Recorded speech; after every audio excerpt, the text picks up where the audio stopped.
Dogs Legion. We'll see Assassin's Creed Valhalla and some new announcements as Ubisoft shows off the latest and greatest just for you. After that, it's going to be Assassin's Creed Valhalla. We're taking an in-depth look in the post-show, so be sure to stick around for it all. It's going to be a fun day. Now, if you see a code on screen pop up, go ahead and enter that into Uplay on your PC for a chance to win a free copy of Assassin's Creed Odyssey, Far Cry New Dawn, Trials Rising, or The Division 2.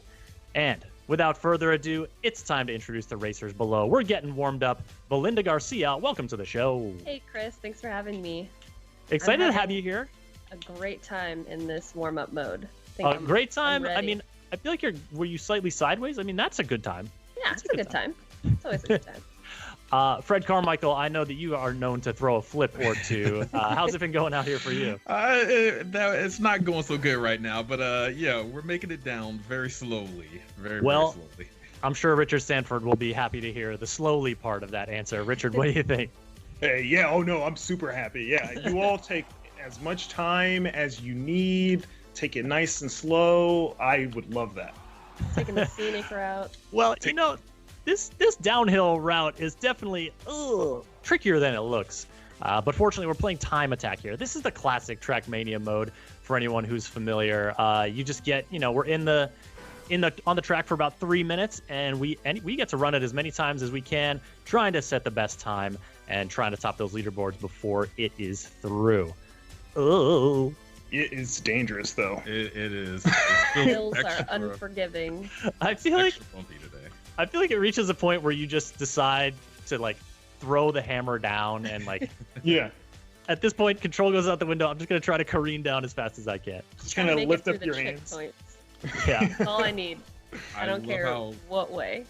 I love how 3 of us have 21 seconds right now. I know, we're really close. Hopefully I can get a little bit of a smoother run. You know what they say. Slow is smooth and smooth is fast. Is that what they say? What do they say about going upside down? No big deal. Just got my fastest time. No big deal, though. What was it? 17 seconds. What? Oh my gosh. Oh, set the time to be here. It may have been luck, but yeah, it may have been luck. Yeah, it may. Oh man, now I'm feeling bad. You didn't talk to your car enough. Nah, you're right. Yeah, you know what? I should have meditated. Yeah. Got to commune with the vehicle as you were talking a big game about connecting on a spiritual level with your car. You know what? I heard that from some other drivers. It's best if you kind of really get to learn more about your car, but that doesn't seem to be working. Maybe 17 seconds. 17 seconds. Oh, you even improved your time a little bit, Rich. Belinda, you're nipping at my heels here. This is good competition. I like this, folks. I like this.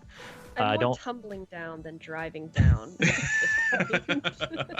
Yeah, it's okay, I can keep it in control, but then I'm going a little too slow, and then I start going fast. Oh man, someone's definitely on the lid. It's all over for me. I can't do anything. I'm trying the super fast. 20 seconds to beat 17. No. Oh, I don't think I'm going to beat it. Oh man, yeah, this is down. Do I have one last ace run? I'm upside down. Oh no. Let's get a 12-second run here. Let's go. Me and Belinda are literally upside down at the same spot. I see you. Restarting the checkpoint. Still not nice. No, I don't know how you got 17 seconds, Fred.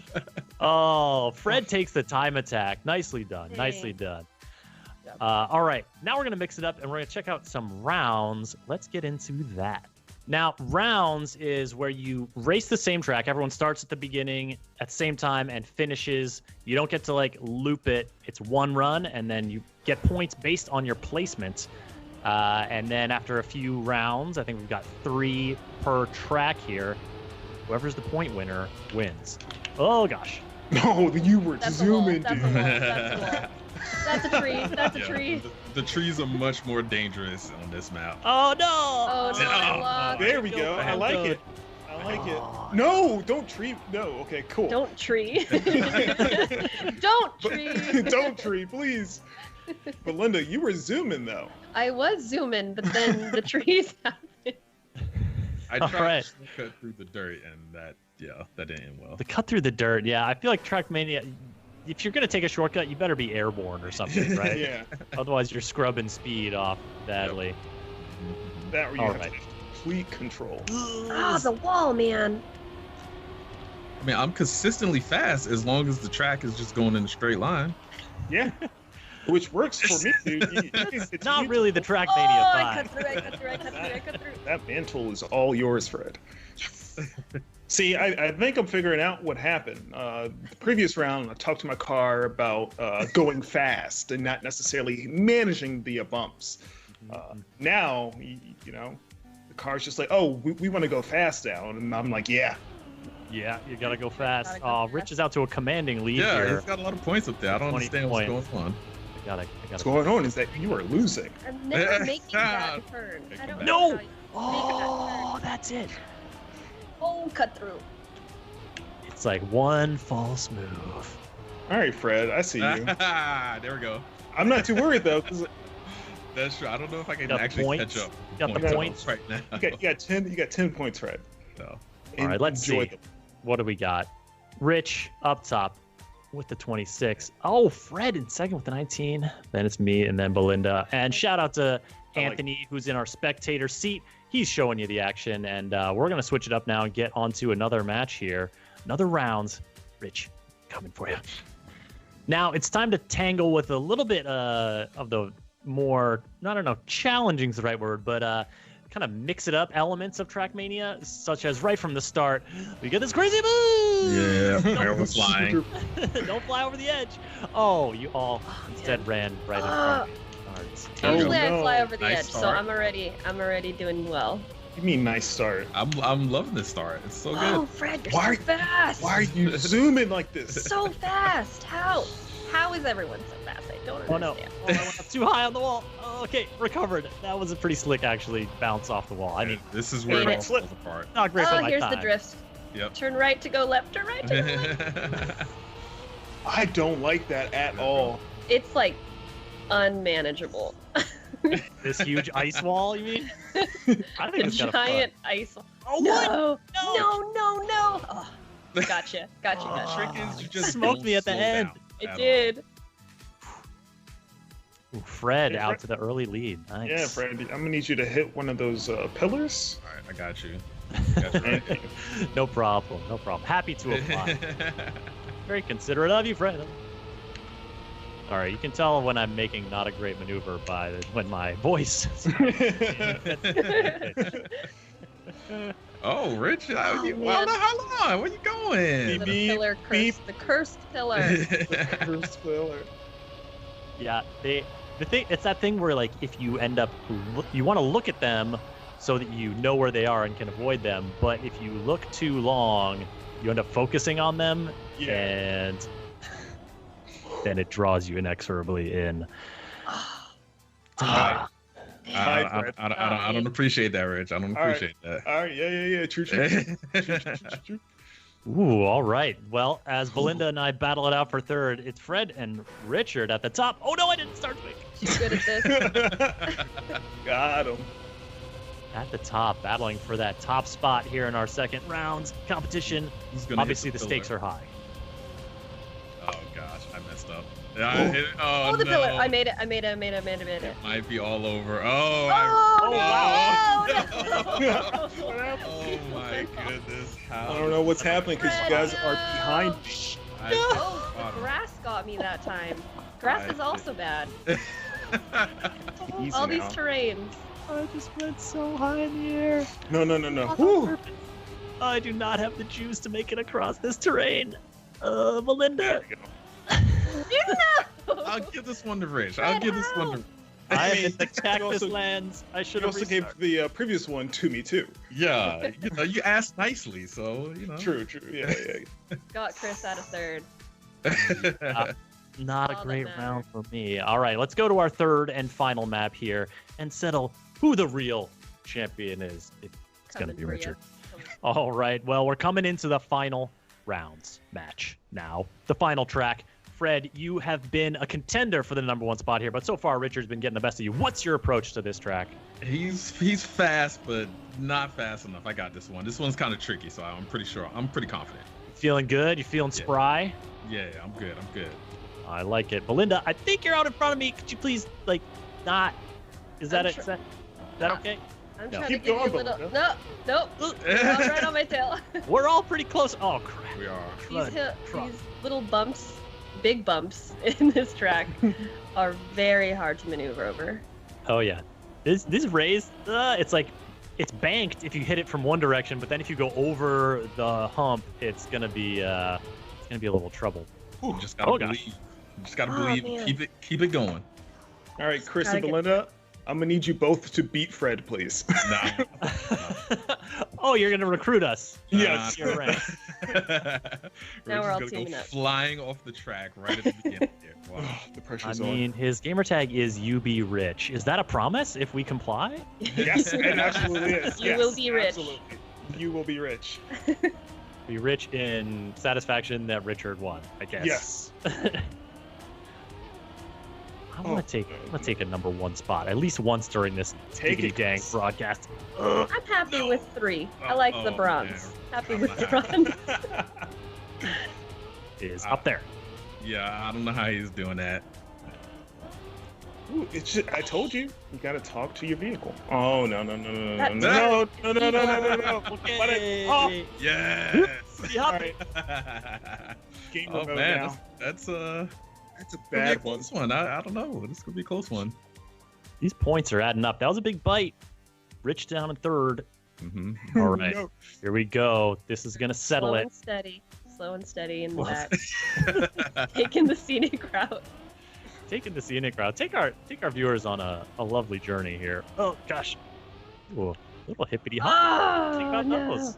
Just think about those hippity hops. Too scared to go off the track. I don't know how you guys avoid it. Fearless. Yeah, that's pretty much it. Oh, I mess up right there every single Good. time. I'm getting quiet because I really want to get a first place finish on at least one of these races. Oh no. Coming Great. third, Fred. That's so bad. Thank you, Chris. Oh man. It's in the worse when you mail. banked. I can't believe I messed up again. Ooh. I did it again. No. Yes. I was never really worried. I was never really worried. I always knew how this You're was going to sweating. end. His palms are sweaty. No.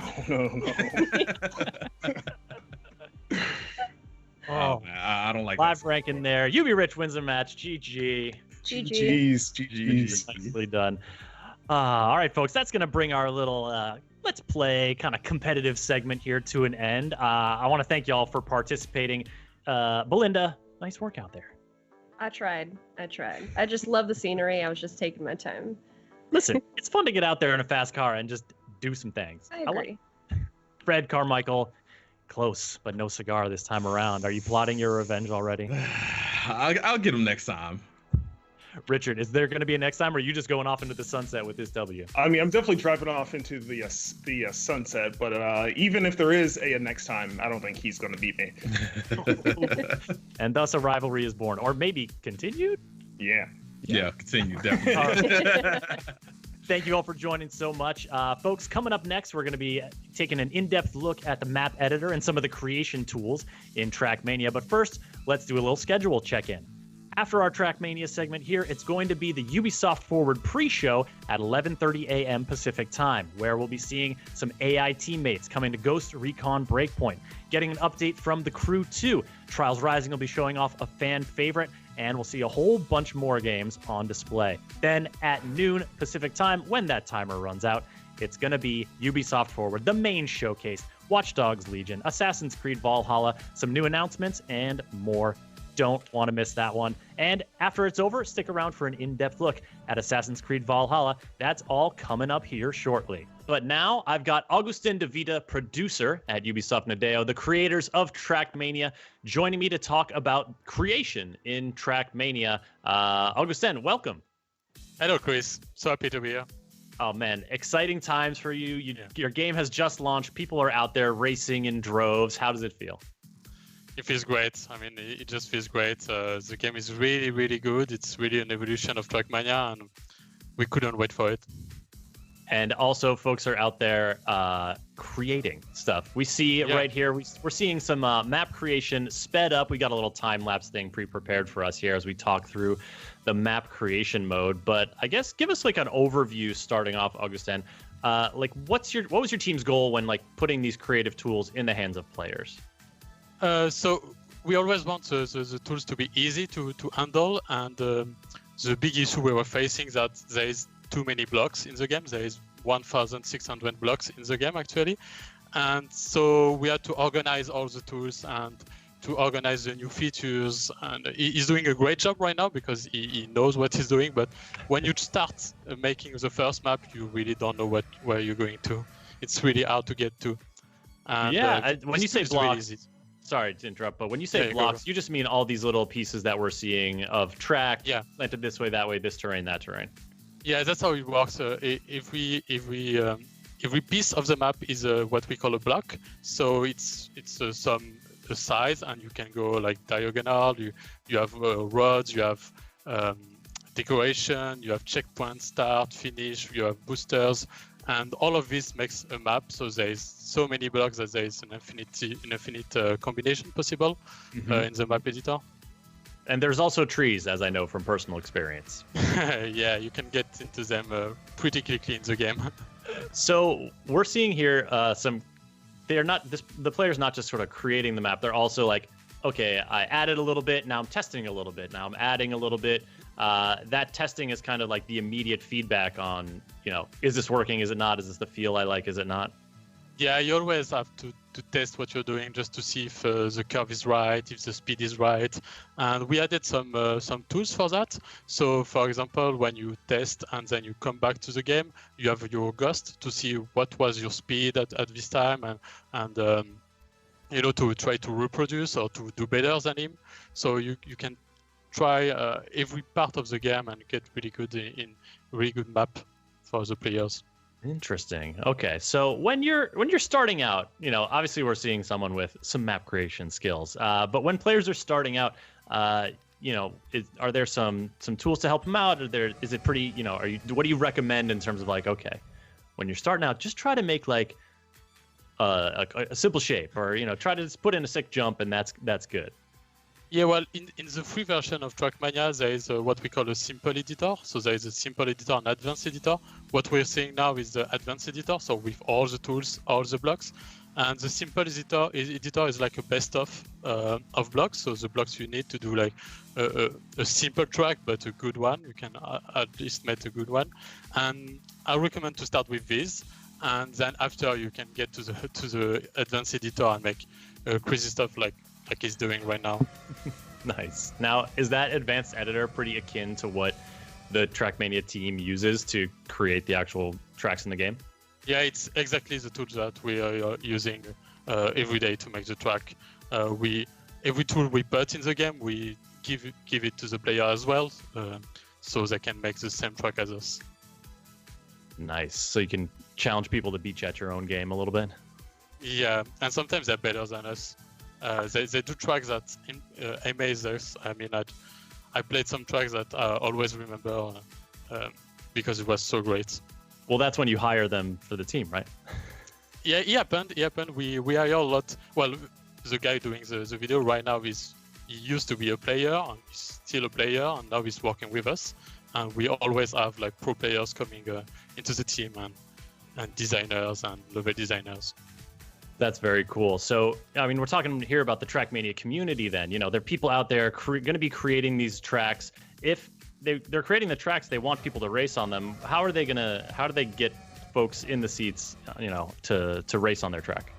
It's really simple with the next Trackmania, because now once you're done with your track, you can just put it out there on what we call a server review, a map review server, and they can, like, everybody can come up and test your tracks. They can rate your tracks, and when they rate it, they give it, for example, 5 stars. Afterwards, if your track is good for the players and we decide it's good, we're going to add it at what we call track of the day, which is like the front page of the game, and everyone is going to play it for sure. Every day there is a new track made by the players. Nice. And so there is also that like server where and can any player just kind of go in and be like, let me see what new creations people have today and then rate them. So if that's your thing, if you're looking maybe for inspiration or just looking to try some wacky new tracks, that's a spot people can go. That's why I do. I always go to this server like every day and try new maps, even if nobody's like pushing a map right now. There is always maps pushed earlier in the day, so there is always tracks to test and new tracks to test. It's really great. Nice. And so if you get that, so you get your track in there, you get enough stars, get considered by the team, and you select them as a track of the day, then you know people are racing it, and there's some incentives for people to get on that track as well, right? Yeah, every day there will be what we call a competition, a daily competition on this new track at 7 p.m. CST, and this competition rewards with what we call trophies, and those trophies gives you like a rank in a global rank in Trackmania. So every day you have to come, if you want to come to compete on this track, and then you earn trophies and you get better in the game and you can rank up in the global ranking of the game. Ah, nice. And speaking of competition, we are going to be seeing some of the top community racers take on this very track here in just a few moments, folks, in our next segment. Right now, we're talking with Augustin about creation in Trackmania. And so far, we've focused on the map editor, the track creator that we're seeing in kind of a time-lapse fast forward here. But there's also other creative outlets. I mean, you can customize, for example, the livery on your car. Yeah, what we call skin in Trackmania. So you can create any skin you want with what we call a skin painter, and you can share it really easily with the world within clubs. In just one click, you can find new skins that you like, and you can apply them or add them to your favorites. It's really changing game for Trackmania. It's never been so easy to change skin and discover new skins. What's your approach here, Augustin? Do you like pick one you like and stick with it for months, or are you like switching it up every other day, mixing it up? Yeah, I'm switching every day to a new skin. I just go to the list and see, oh, this one is nice, so let's apply it, and then I have my skin in the game. So every day I change skin. Excellent. Yeah, it's so fun to see what people come up with, and I imagine this is also something for you. You know, these are the creation tools you use, your team is used to create the tracks, the skins, etc. But you know, to a certain extent, you give the tools to the players, they're going to come back and surprise you. Yeah, they're always like surprising us with really great new invention. I mean, they can create mod as well, game mods, so they're going to create new things every day, and every day it's blowing us.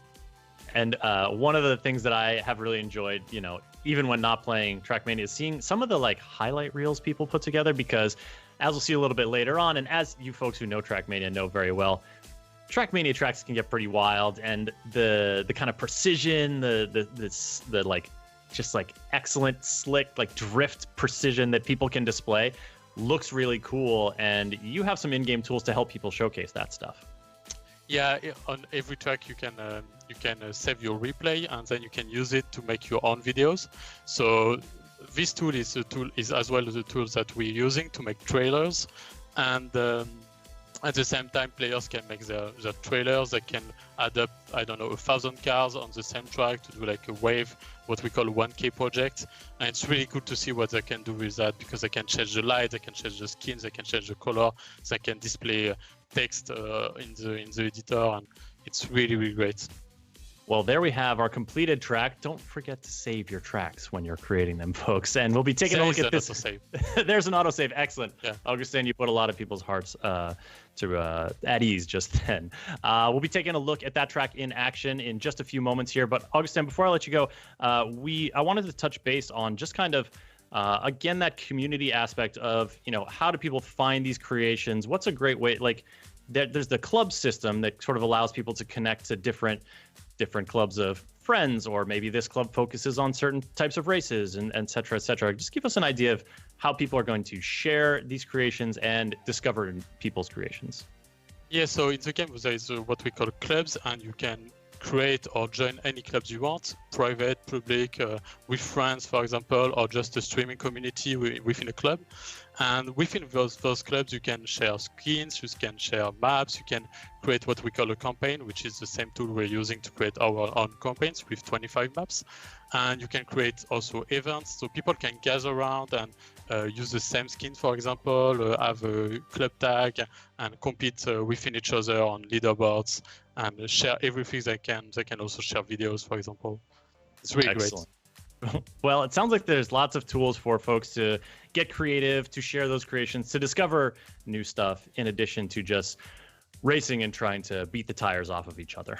Yeah. Excellent. Augustin, thank you so much for joining us to talk a little bit more about Trackmania. Folks, remember, Trackmania is available now. Download and play it for free on the Epic Games Store and on Uplay. Augustin, thank you for joining us, and congrats. Yeah, thank you. It's been great. All right, folks, we've got some competitive play coming up here just shortly, but first, another schedule reminder of the order of events today. Our Trackmania showcase continues until about 11:30 Pacific time. Then it's the Ubisoft Forward pre-show. We'll be taking a look at AI teammates in Ghost Recon Breakpoint, getting updates for the Crew 2, hearing from Trials Rising about a special new track for fans who like long rides, and a bunch more. Then at noon Pacific time, it's the main event, Ubisoft Forward, with Watch Dogs Legion, Assassin's Creed Valhalla, and more from Ubisoft's upcoming lineup of games. Stick around immediately following the show for a deeper look at Assassin's Creed Valhalla. And for now, it's back to the track. Joining me now is Omar Ben Abdallah, live producer at Ubisoft Nadeo, to talk about all the ways that Trackmania can get a little more competitive. Omar, how's it going, man? Pretty good, and you? How are you doing? I'm doing good. I'm excited to see some skills. I mean, not that we had no skills earlier. I'm just this is a whole different level, right? Because these are some of the top racers in the community. Yeah, what we did basically is invite the 6 or 7, I think, best players of the closed alpha we organized, and we'll be seeing them racing in rounds mode, so they all start at the same time, and the fastest guy win. All right, who's your money on here at the outset? I'll just take the easy pick and go with Shorty since he won that round. There he is. He's there, top of the pops right there. Yeah. And keen-eyed viewers will note this is the track we just saw being created, and actually the 5th place player, I think, in that round is the one who made it. So, Tona, yeah, you can step it up. I believe in you. You probably can win at least one round. I believe it. So as we watch them compete, I wanted to talk to you a little bit more about, how people kind of like take on new competitive challenges in Trackmania. Because, right from the get-go, you start playing, there's the inherent competition of racing. You're trying to get a better medal, a faster time, and you're racing against your friends. But what are some of the other ways people can kind of get into that broader competitive scene? Basically, what we try to do is to design features that will be good for any kind of level you have on Trackmania, whether you're a professional player or just someone that wants to discover the game and get better each day. So you'll have a lot of new ways to train and get better at the game, gaining more medals, maybe reaching the gold medals on all the maps of the official campaign, which is a great achievement already. You'll be able to play against VIPs, ghosts, which means that you'll be able to compete against yourself or against your favorite streamer, against your friends. So yeah, quite a lot of possibility to get better at Trackmania. Nice. So I like the streamer touch, because then if you're watching them in the chat, say like you can kind of see when they've laid down the time and then go take yourself to the track and see how you stack up. That's good. Like that's a feature we love at the studio, because you can compare yourself against someone you would love to play against and maybe beat him and be happy with that. Excellent. Shout out to Tona, who did take that second win on the track of his own creation. Nicely done. So we're on to a new track here, and see, that's the kind of move that when I'm flying really out over the over Oblivion. We all did. Like it took us some time to get used to those new way of driving. Yeah, and so these folks have played a little bit already, but in terms of what they're seeing, what competitive players are seeing in Trackmania, what's kind of some stuff that's going to be a little bit, oh my goodness, no way. That's scary. It's okay, that's only the warm-up. It's only the warm-up. Have a shot. Yeah. No wonder they're sending it. No wonder. Yeah. in terms of like, okay, so you've done your sort of like, you've done your solo competition. You want to like maybe compete with players on a broader scale, seek out folks who race around the same time as you. Like, what are some good ways to do that? Well, what we have currently on the game will be daily cups, which is something completely new for Trackmania, where you'll be able to compete against every player in the world which wants to participate every day at 7 p.m. European time, and basically you'll be able to see how good you are on the track of the day and compete against everyone in the world and see how good you are against each other. Then obviously you have the Nations League, which will happen each week, where you'll be able to represent your country and see which country is the best basically each week on the game. And then the Open Grand League, which is a great way to feel the pressure of the professional players, because you'll be playing on the same maps and the same format as the Grand League. So you'll be basically living the experience of a professional player by playing the Grand League. And maybe if you get good, maybe at some point you'll be joining the Grand League and play against the 16 best players in the world. Oh my goodness! Well, we see Grand League plastered all over this track here. Yeah.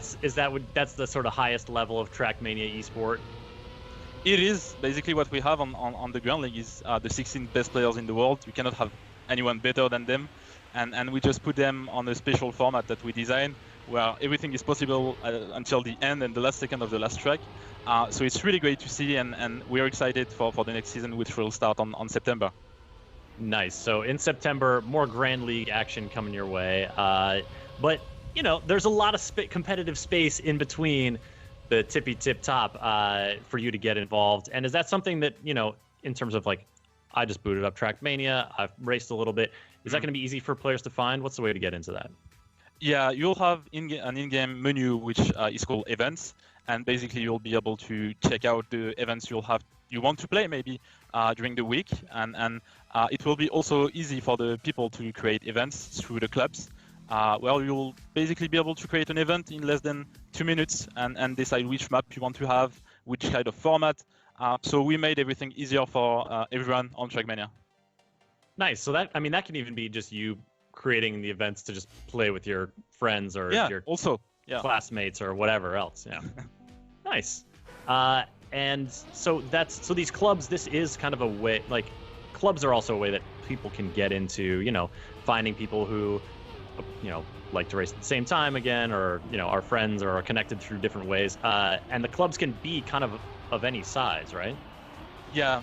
You can have a club which is completely private and where you play only with your friends or your roommates, classmates, or you can just have a public club which is available and joinable by everyone, and just have fun with a lot of people doing a lot of events and organizing a lot of content.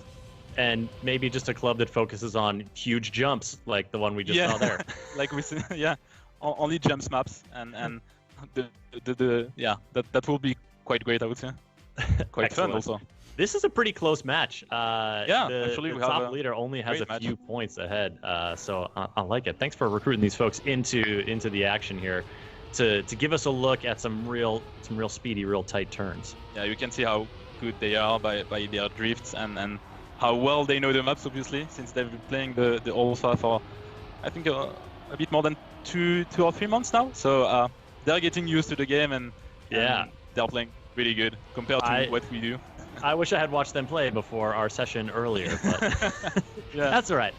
For the future, you can play against their ghost if you want to learn the map, actually. That's true. Although, can you really learn from a ghost if it just screams out ahead of you so fast you can't even see it? Just try to follow it. I'm gonna work my way up. So these community events, this kind of this stuff that is organized through clubs, so it's organized through clubs, which is kind of organic, and players all around the world can make that happen. But you at Nadeo are also sort of curating stuff and experiences and events for players to get into.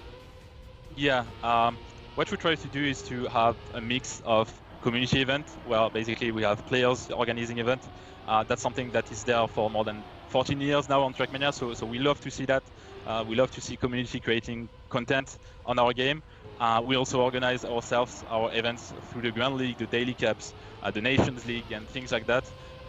So it's kind of a mix of trying to get content for every kind of players, and also a way to be able to create content and events, whether you're a great player or just want to have fun with your friends. Nice. Wow. The time separating the top finishes. That's really here great, and that's really fast. is very, very tight here as we move on to, I believe, our fourth and final map of this competitive section. And it's still really close. All right, folks, it's down to the wire. Omar, still believing in your racer Shorty out there? Yeah, I think he's first. So I mean, yeah, still came in confident. first that race. Yeah, and that's a great map. Everything can happen there. So might be someone taking Shorty. Do you like that kind of map where, I mean, it's exciting, right? Because like dramatic stuff can happen, but also it's a little scary. Like you can just fly off the track and like, well, lose I guess, everything. yeah, it's all gone. you can go from first to last just basically by doing one mistake and one short mistake. So that's pretty exciting for the spectators. It's not that fun for the players, obviously, because you don't want to lose everything on one turn. But yeah, that's how you handle pressure on Trackmania.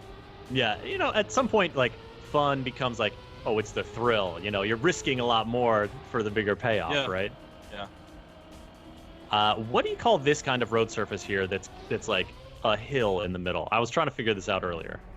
Actually, we do have a name, but I don't like to use it. I just let people call it as they want. I'm calling it a different way in French, obviously.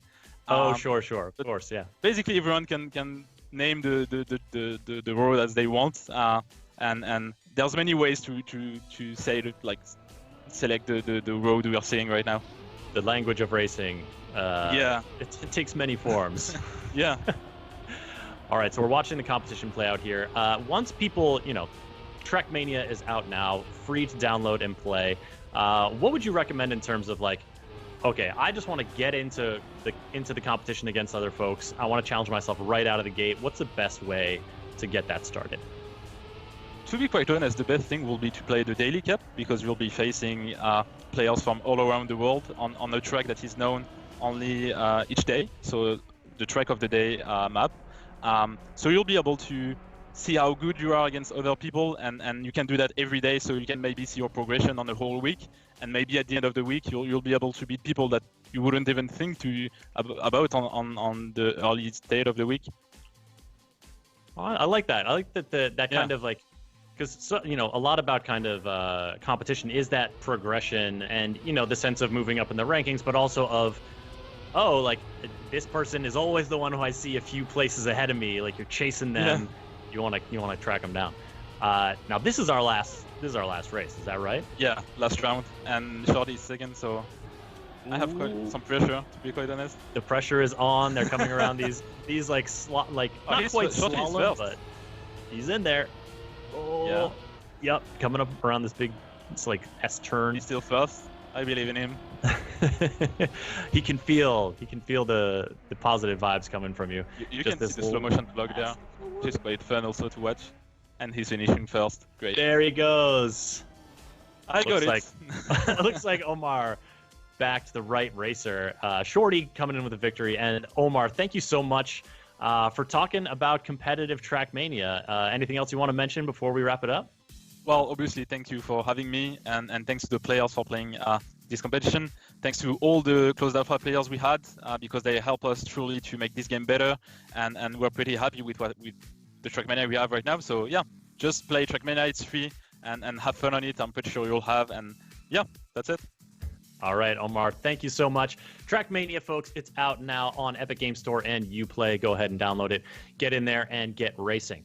Now, our time with Trackmania is coming to a close, and it's on to the next show. Ubisoft Forward pre-show is starting momentarily. We're going to take a look at Ghost Recon Breakpoint, The Crew 2, Trials Rising, new stuff coming from all these games. You're not going to want to miss it. And then when the countdown timer hits 0, it's Ubisoft Forward, the big showcase of the latest and greatest upcoming games from Ubisoft, followed by an in-depth look at Assassin's Creed Valhalla. We got a lot more in store for you, so let's go ahead and throw it over to Kat.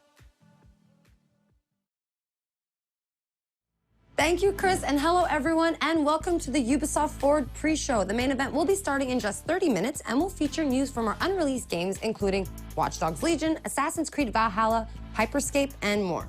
Now to warm up, we have 30 minutes of updates from the games you're already playing, like Ghost Recon Breakpoint, Trials Rising, and The Crew 2, as well as some exclusive behind the scenes so you can get to know us a little better.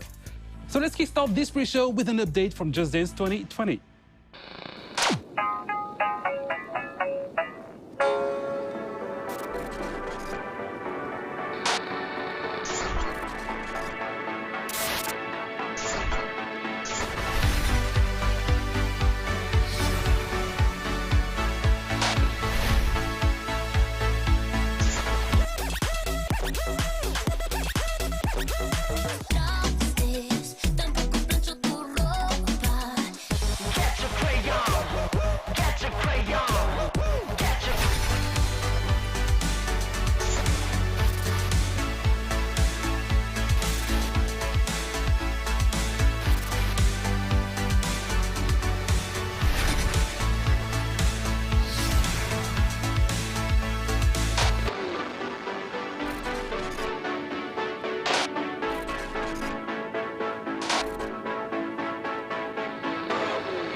If you're a Just Dance fan and want to win some cool swag, head over to the Just Dance website for all the details.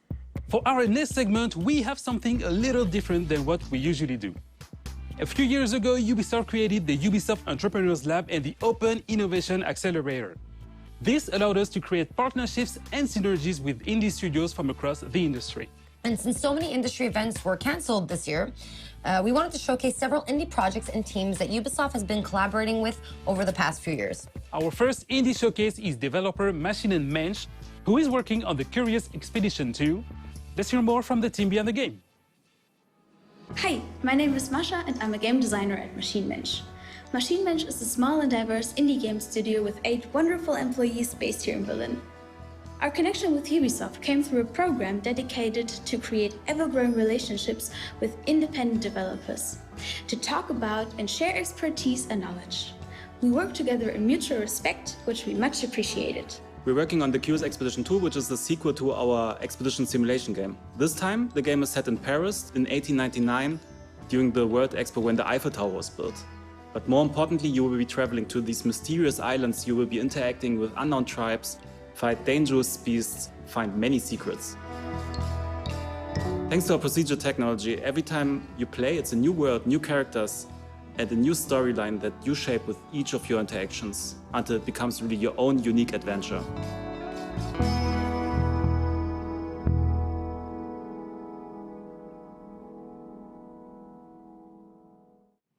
And we will have more indie guests coming up later in the pre-show, so stick around.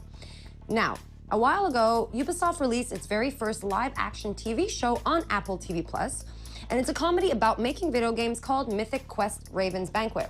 And to keep the show authentic, Ubisoft's Redstone studio went above and beyond by creating a playable sandbox for the game that is actually featured in the show. So now let's head behind the scenes for an exclusive look. This is the home of Clancy. Okay. It's very Clancy-esque. Yes. I get it. All right, now I'm starting to understand. Right. I, too, keep all my awards at the front of my office. It's entirely empty. So Mythic Quest is Ubisoft's first live-action comedy. The whole show is about a team that is developing a super successful MMORPG, and it's about all the people within the game development team and their relationships and what they go through in creating one of the world's most successful games. All right, incredible. Thank you. But are we sure that we're finished? When we heard about what was going on, we weren't really sure if we were a great fit because we've always made shooters realistic. And we listened to the pitch and we were super excited about the idea.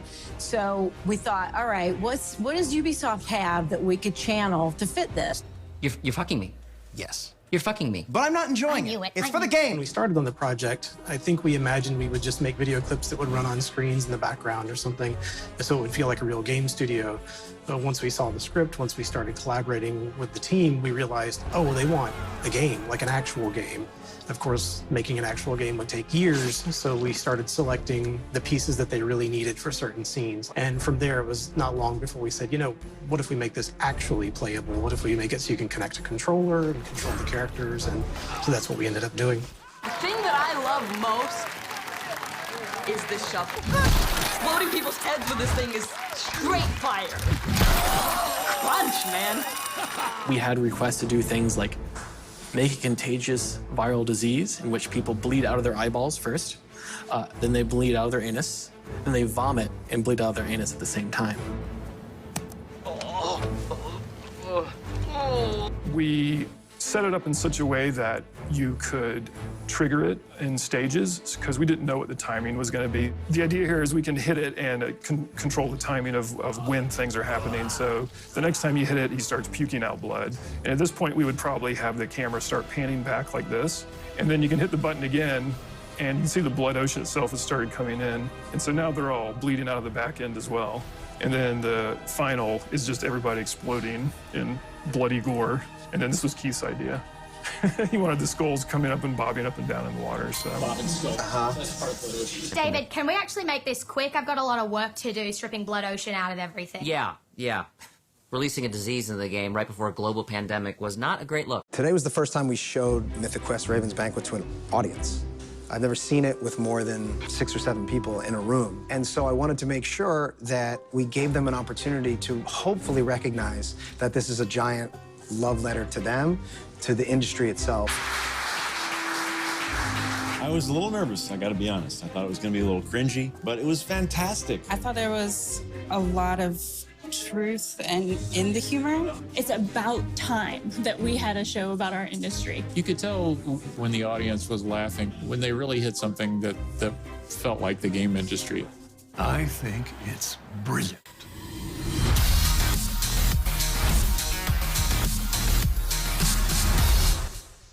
All right, so if you have not yet seen it, the first season of Mythic Quest Raven's Banquet is available right now on Apple TV+, and a full version of this making of will be coming out over the next few days. All right, now it is time to fasten your seatbelts and start your engines as we head out to Lyon, France to visit our team at Ubisoft Ivory Tower to get an update on The Crew 2. Hi everyone, and welcome to The Crew 2 at Ubisoft Forward.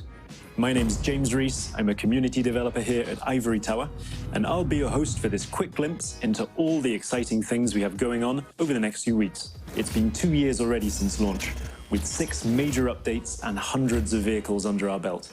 And our latest update, Summer in Hollywood, only went live a few days ago. Let's have a look.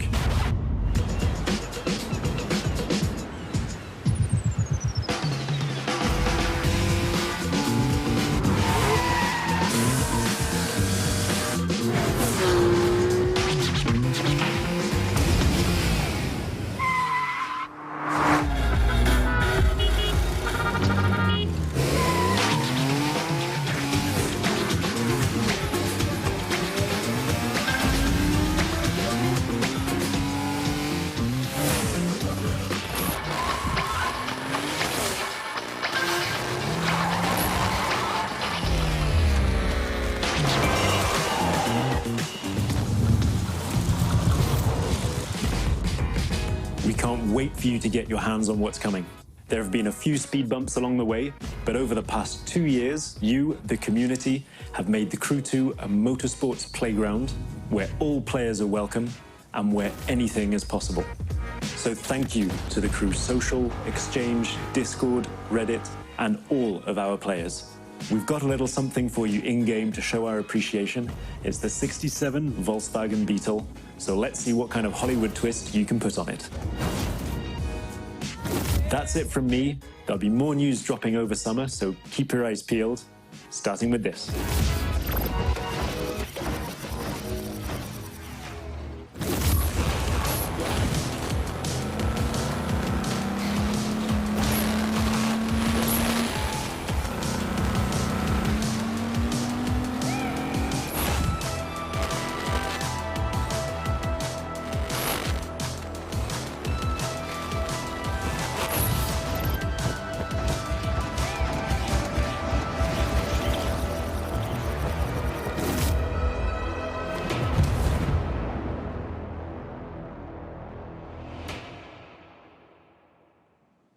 In case you missed it, make sure to boot up the game right now to unlock the amazing 69 Volkswagen Beetle that was just shown in the video, and stay tuned in the near future for more info about Year 3 of The Crew 2. Our next video is from our second indie guest, Bossa Studios, who will be injecting a delirious dose of fun with Surgeon Simulator 2. Enjoy!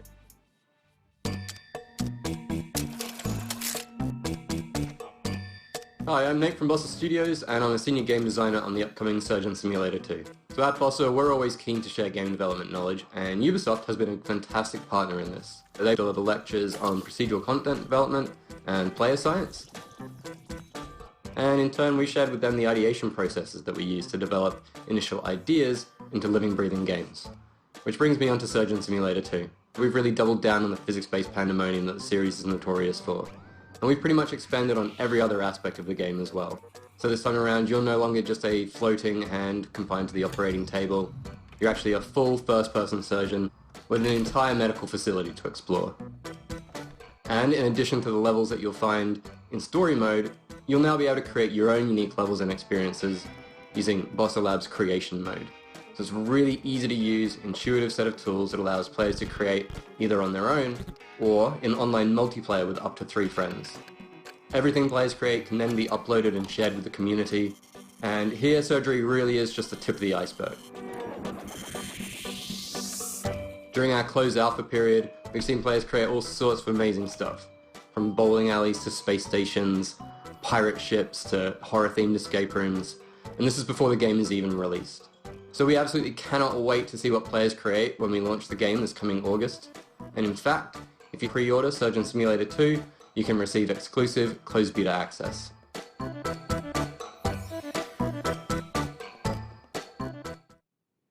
So for those of you who are just joining us, you are watching the pre-show, and Ubisoft Forward will start once the countdown on your screen reaches 0. And make sure you log into Uplay to unlock rewards as you watch the main event. But now, our next segment is about an Easter egg in The Division 2, so let's go behind the scenes with the devs from Ubisoft Massive Studio in Malmo, Sweden to find out more. Running through collapsed buildings, climbing over fallen debris, and encountering makeshift living spaces is common for players of The Division 2. Within its post-pandemic environment, many players have spotted something a bit more unusual, which has left them asking, what's up with all of these rubber ducks? So there's a thing in programming especially where you talk to a rubber duck, and it's a way to solve your problems. If you talk to a rubber duck and you just say things out loud, it helps. One of our artists decided to take this to another level, and he used the rubber duck scaled up to like a ginormous scale and put it in the level just to remind him to do something. And it sat there for a while, and the rest of us kind of really loved this giant rubber duck sitting there for so long. We decided to put little memorials to it across the world. What started off as little memorials, and then we started adding stories to them. So there's one where these 2 ducks are sitting on a bench having a date together, and there's another one somewhere where he's sitting with an umbrella hiding from the rain. The idea of the ducks is similar to the rest of our storytelling, where we're trying to add some hope into the world. Because you're coming in as a Division agent to try and save what you can and rebuild, but you need to know there's something there to save. So having bits of happiness lets you know like it's still worth the saving for these little happy moments. One shrine in particular became a beloved fan favorite, showing up multiple times across YouTube and Reddit. So, Karen, how was your day? Well, Luke, it's been productive. So the origin story of productive, one of our level designers made an amazing pun one day, and we decided to make a graffiti out of it and put it in the game, and it became like a duck shrine, and players started finding it and wondering where it came from. We've been finding these rubber duckies all over the map. It says here on the wall in graffiti, productive, and there's a large rubber ducky, bigger than all the other ones we've found, and he's got bottles of booze all around him. Not only that, but he has a couple soldier duckies guarding a parrot in a cage. But there's more just like this in The Division 2. What's really great about our community is they come together. They find a common thing that they want to develop or find or get unlocked, and they just put time and effort into it. We don't put them in easy to find places. So that means players are genuinely, hopefully enjoying just exploring the environment and finding all these little Easter eggs we've hidden around. And also not the Easter eggs, just the main part of the game and all the storytelling we put into it. I haven't found all of them. I don't know exactly how many there are, but they haven't found all of the ducks yet. Encouraged by the community's response to the ducks, developers recently hid another secret in the game and made it the focal point of an all-new community challenge. We actually put Tommy the teddy bear into the game. So Tommy the teddy bear is a trauma teddy mentioned in a lot of lore, but the bear itself actually was not in the game. With episode 3, we put a bunch of them into the world, actually opened up an Easter egg hunt for him specifically. It's a nice little exciting moment when you kind of open Reddit and you see someone's found the thing that you kind of just snuck in under the radar and no one really knows about it. And some of the players are really clever. There's some hard Easter eggs that some of the level designers and gameplay designers have put in, and people have managed to solve it with no help whatsoever. Gamers are smart.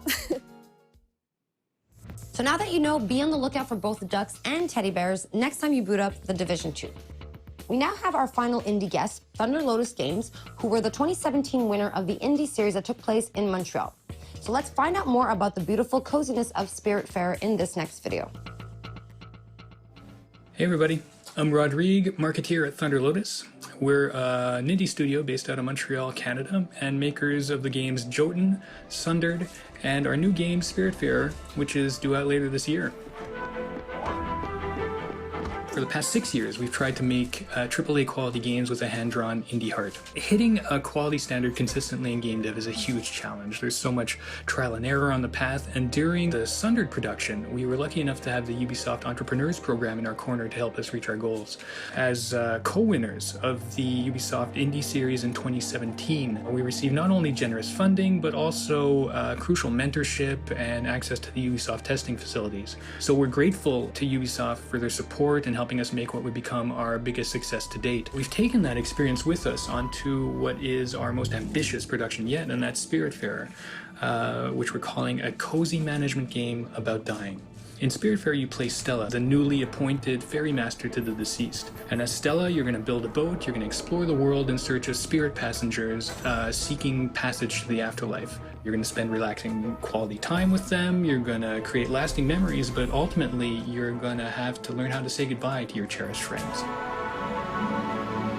It's a game that's near and dear to our hearts, and it's something really special. We can't wait to share it with the world later this year. So look for it soon on PC, on Xbox One, PS4, Nintendo Switch, and Xbox Game Pass. Thanks a lot, and cheers. It is time for an update on our favorite motorcycle platformer with the insanity, pain, and triumph we all know and we all love. Trials Rising came out last year, but I think the team from our Red Link studio in Helsinki has a little surprise coming to the game for the fans of the franchise. So let's take a look. Swear you'll be the death of me!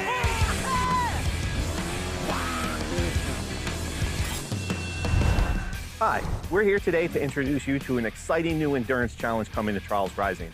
But to make sure that we respect social distancing guidelines, Auntie and I decided to... Do I fire the goose now? What? Fire the goose? Fire!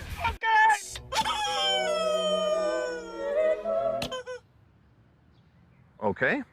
Ladies and gentlemen, welcome back to the Gigatrack.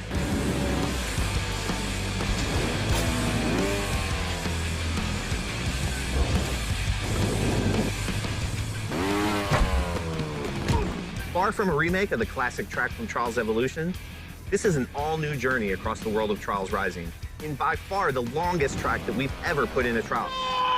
Did you tell him it's the longest track ever? Yeah, I'm telling them that!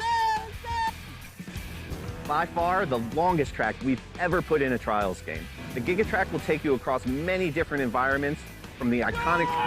Environment! Tell them about environments, please! Yeah, I was just... Maybe you want to tell them. A Gigatrack is like life. It starts and it ends and it's long. Depends how you enjoy it. And also one secret thing. 4 tells transfer to 1. Prepare for the ultimate test of Trials endurance. GigaTrack releases this Thursday, July 16th for the low price of... If you tell them it's free! You heard that right, riders. GigaTrack will be available for free to all Trials Rising players when it releases this Thursday.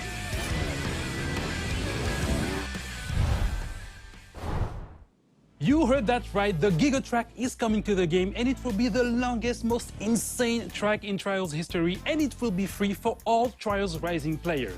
Now for our last game update, the Ghost Recon Breakpoint team is ready to share some details on their upcoming updates. AI teammates are coming to the game. Let's have a look at the trailer. The time has come. AI teammates are back in Ghost Recon Breakpoint. And for all solo players, they're gonna be a game changer. Available at any point after you have reached Erewhon for the first time, Fury, Fix-It, and Vasily can be activated or dismissed at will. And from the beginning, you will be able to fully customize them. This customization includes all of the physical attributes, as well as gear, equipment, or even full costumes. Your teammates can be tweaked just as much as your main character. Just like Nomad, your teammates will adapt and react to the world of Aroa and its environments, and they will always follow your own behavior. If you decide to go stealth, they will equip silencers and crouch, or go prone when possible. But if you decide to go loud and open fire, they will stick by your side. When deployed, you can issue different orders to your teammates through the order wheel. There are 4 different orders you can give to your teammates. You can tell them to regroup on your location, to hold their current position, to go to a specific location, and to open fire on nearby enemies. These orders can be given at any time, even through your binoculars and drone. Once they approach potential threats, the teammates will notify you and mark them automatically. Got a hostile. With a good look at your enemies, you will be able to set up a sync shot where each of your teammates picks a target. You can even link it to your 3 sync shot drones for a simultaneous 7-target takedown. The teammates have weapons equipped at all times, a versatile assault rifle to accommodate all situations, and a primary weapon that you will be able to fine-tune. Indeed, apart from mark upgrades and passive bonuses, the full gunsmith is accessible to your teammates, and their weapon of choice will have a direct effect on the battleground. Depending on the type of weapon they have equipped, the teammates will adapt their engagement distance and rate of fire, from close-distance shotgun wielding all the way to long-distance sniper shots. Of course, if you get taken down, your teammates' priority will be to try and rescue you. To achieve that, they will first focus their fire on the surrounding enemies before getting to you. And they will expect the same from you, especially as you will be able to carry them to safety if the situation requires it. Finally, the teammates will also be your best allies in any vehicle, especially on the road and during high-stake pursuits. The teammates will be available for all solo Ghost Recon Breakpoint players on July 15th, and we cannot wait to see your reactions. We'll see you on the battlefield, Ghosts.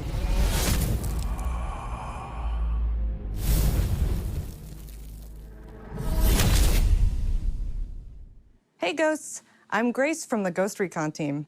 As you've just seen, the AI teammates are finally landing in Ghost Recon Breakpoint with our next major update on July 15th. Alongside the AI teammates, this update comes with a ton of new content, including a gunsmith upgrade, new PvP content, quality of life updates, and more. You will be able to try it all during our next free weekend from July 16th to July 20th.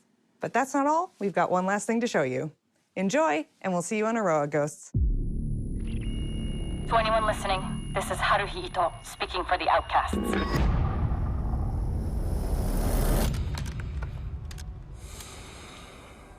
We stand against Sentinel's illegal occupation of Aroa. We call on all of Aroa to join us. Separated, Sentinel wins. But united, we cannot be defeated.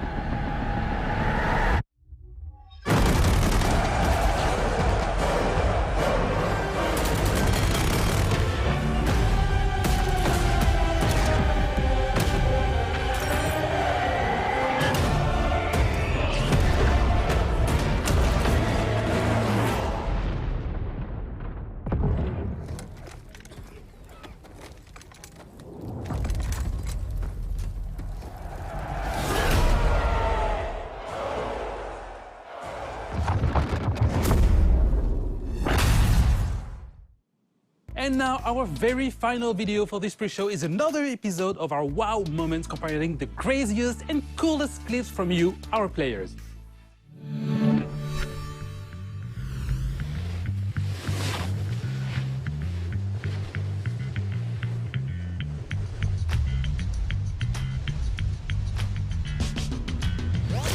Anyone else want to try to do better than that?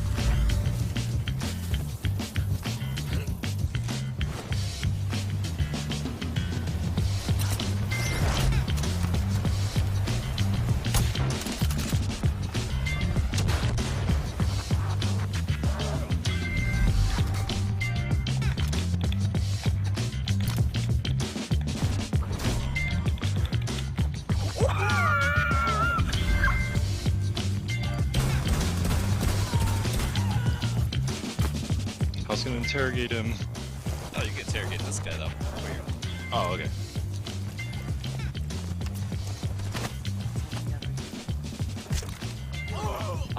Last stop standing.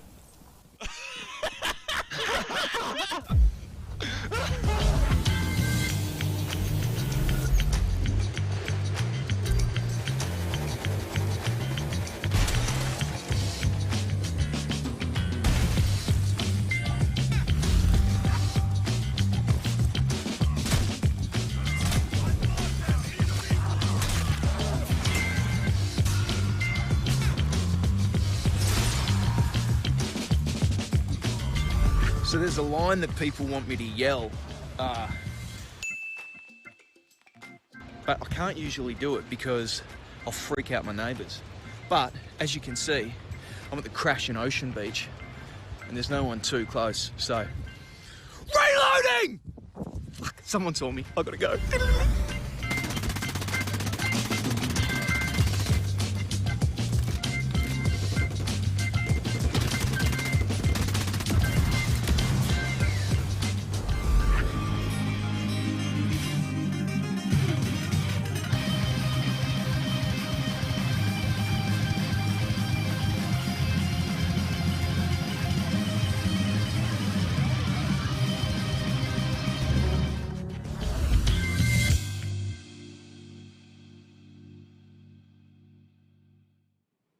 If you also have amazing gameplay segments you captured from our games, spread the joy and submit them on the link displayed on your screen right now. All right, guys, it is time for us to wrap up this pre-show. Don't forget to stay tuned for our post-show featuring a deep dive into the world of Assassin's Creed Valhalla. Thanks a lot for watching this pre-show and enjoy Ubisoft Forward.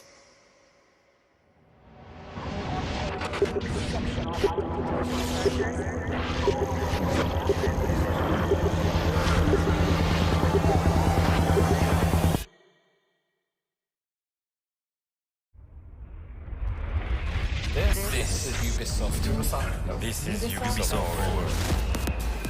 Explore our worlds. Meet the devs. See the games. Join us.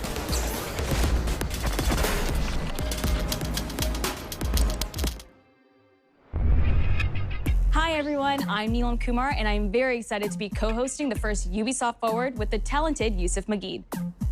Today's show is all about getting up close and in-depth with all the exciting games we have in production here at Ubisoft. I'm Yusuf, but there's no time to waste. So let's head straight for the streets of futuristic London and see what the hackers of DedSec are getting into.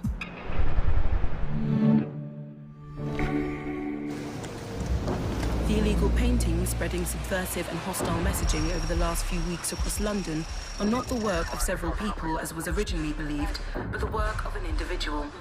The criminal suspected to have links with the terrorist group DedSec is masked as potentially dangerous.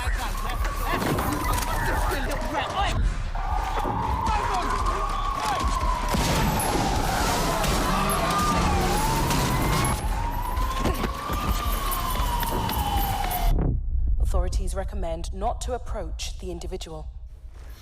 First, they came for the foreigners, and I did not speak out because I was not a foreigner.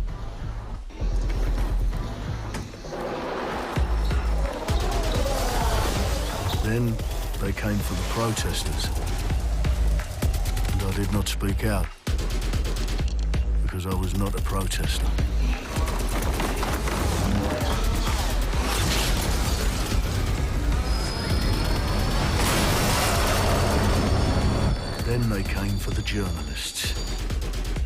did not speak out because I was not a journalist.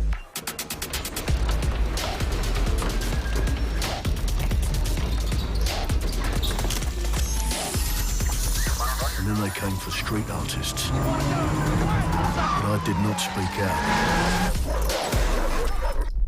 because I am not a street artist.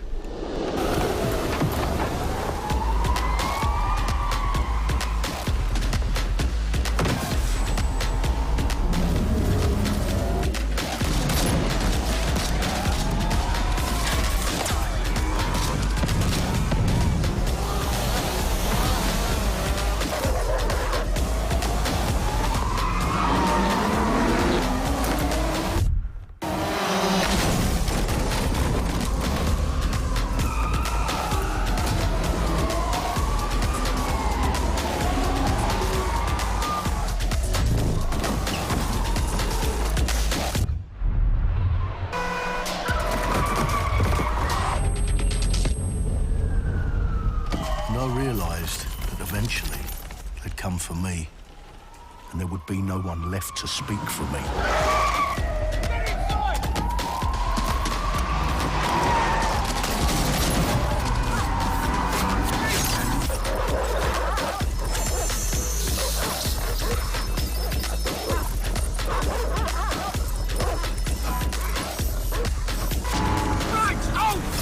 Where are we off to, sir? It's fine. I'll show you the way.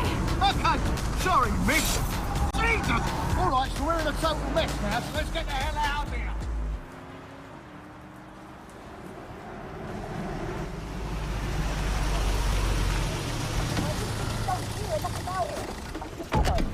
And there's nothing more debilitating than that. Right. This way, not to be able to do what you're passionate about. After a long night, London is in chaos. The main arteries through the city are blocked. Hundreds of heavily armed Albion... Well. Welcome to the Resistance. Here's a welcome gift for our new members. But the disappearance of the criminal... You could have told me it was a bloody costume party. Try it on. The new key suspect has been identified as David Ford, a 43-year-old London taxi driver. He has no criminal record, but is currently believed to be a terrorist. People have been asked not to approach him. The authorities advise all residents...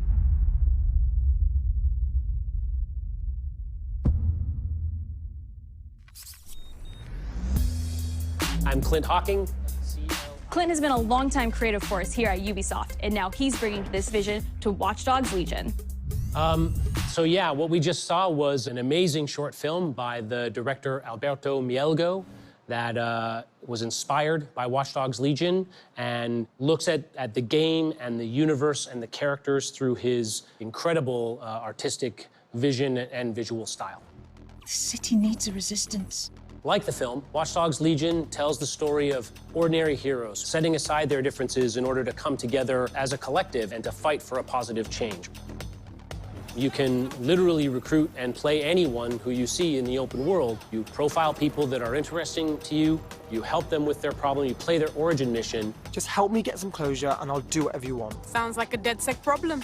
Leave it to us. And that's how you recruit them into your team. And then they become the heroes of the game and the stars of your story. And what are you doing in my flat? You with Albion? Please, think more underground. You with Albion? I'm tickled, but think more underground. What, DedSec? Yeah, right, and I'm Che Guevara. You're done. And they make the story not only, unique to them, but unique to you as the player and personal to you because they're, heroes that you've chosen and invested in. What would I say to fans? I guess I'd say, take care of yourselves, stay safe. Welcome to the Resistance. Our London town. A modern metropolis. Built on history and prosperity. Only took 12,000 years to build it up, and one night to tear it all down.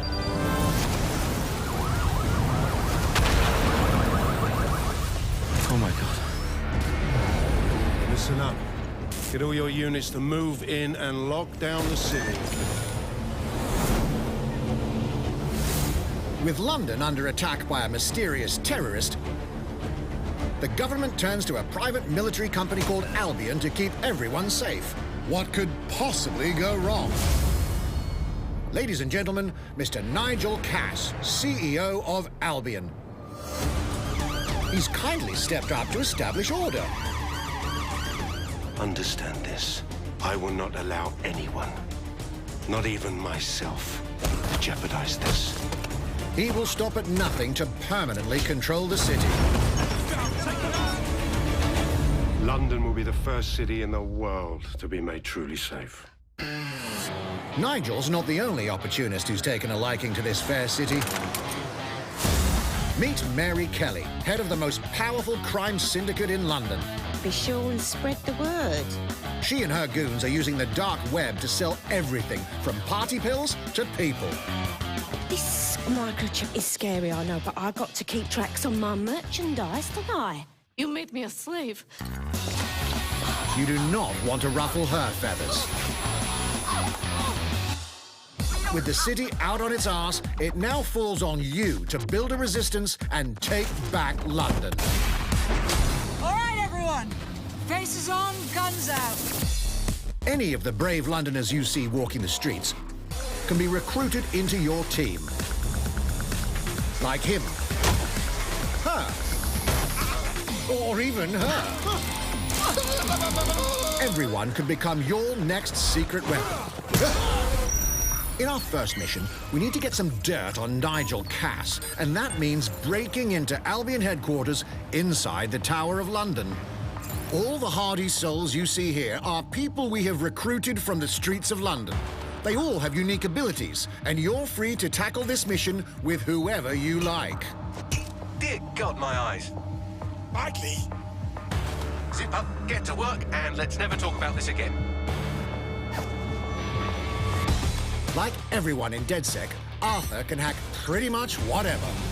But as a construction worker, he has a particular set of tools that make him handy. He can even call his own cargo drone.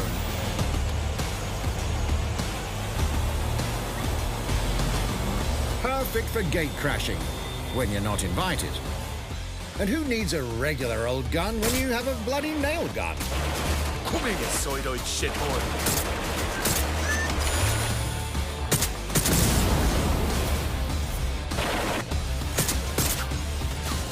Jesus Christ, what is that thing? Perhaps we could approach this mission differently. If you'd rather keep your distance, we've got you covered. Amy is a drone expert. What have we here? A real tech connoisseur. Hate spiders, but love this one. What an adorable creepy crawler. Here we are. Let's class the place up. A drone expert does have the unique ability to summon their own drone. This little darling is fast and stealthy. She aims, she fires, she hits. I'm reading incoming drones.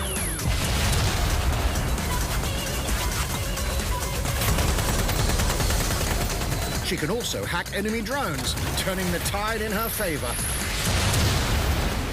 And if you are not into direct confrontation, there are more ways than one to get the job done. Recruiting an Albion officer like Brielle here might be challenging, but it'll get you inside restricted Albion areas. Don't mind me, just doing recon for a bunch of insurgents. However, do anything suspicious and she'll probably wind up with a bullet in the back of her head. You've been approved for entry. We're missing the human element here. I can get the Defense Minister on the line right now. Well, if you feel you must.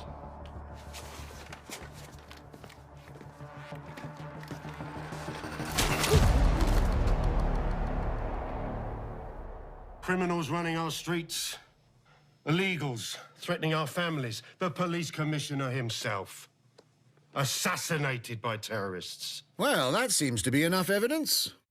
Next up, we're crashing Mary Kelly's organ farming operation and putting a stop to it. That's good.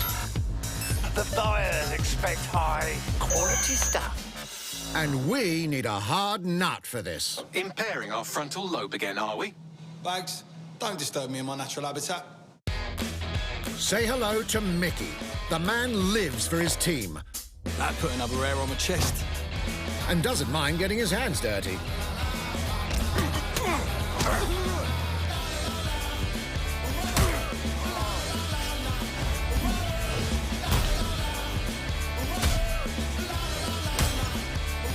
He does have a slight drinking problem, though. And he's passed out. We'll come back to him. You know what? Let's go with someone a bit more professional.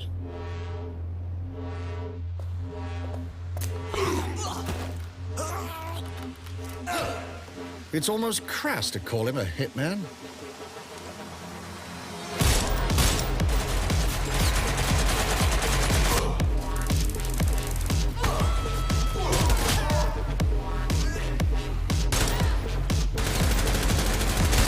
Some might even call him an artist.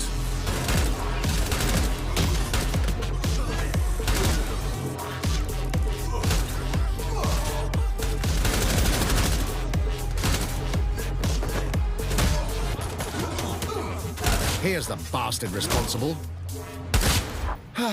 Done and dusted. Not bad if I do say so, innit? Not everyone in London is a legendary assassin or a super spy, but everyone can be a hero.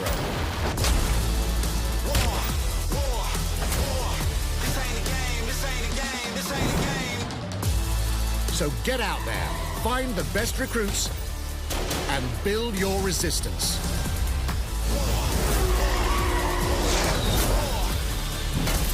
It's time to take back London.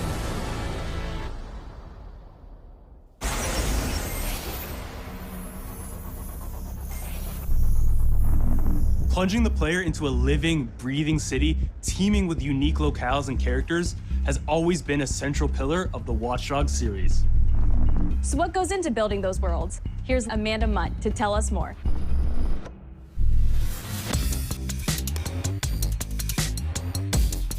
My name's Amanda Munt. I'm a level artist on Watch Dogs Legion at Ubisoft Toronto. Being a level artist, I think, is the coolest job in video games because we do get the freedom to kind of like pick and choose what little details we want to depict. And we get ample opportunities to tell the stories that we want to tell in the spaces that we're assigned to. I have the capacity to hide things and, like small little Easter eggs. In AC Unity, there was a boat somewhere in the world that was covered in cats. And then it happened again in Watch Dogs 2. And there may or may not be something in London that is a boat filled with cats in some capacity. So I was fortunate enough to go to E3 last year. Some of the people that I was showing our demo to were from London. So no matter where I dropped them in the city, they'd go, oh my God, this feels like Camden. This feels like Southwark. This feels like Westminster. When people are talking about some detail that I've put into the world and they're excited about it, like that feels so good as somebody who, builds these worlds with care. I love it.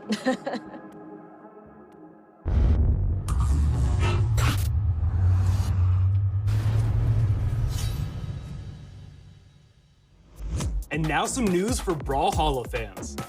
In just a few weeks, you'll be able to battle it out with your favorite legends on iOS and Android devices.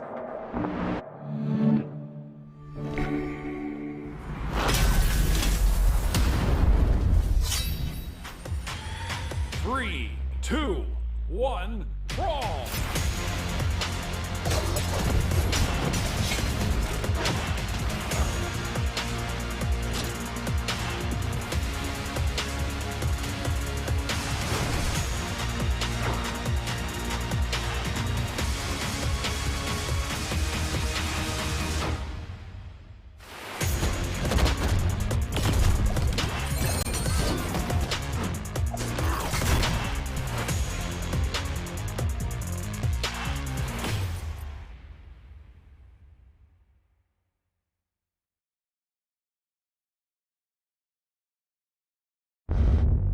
And now, whether you need a Tom Clancy action fix on the go, or want to dive back into one of the most beloved fantasy franchises in gaming, we've got you covered.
Target is being held on the ground floor. Go, go, go!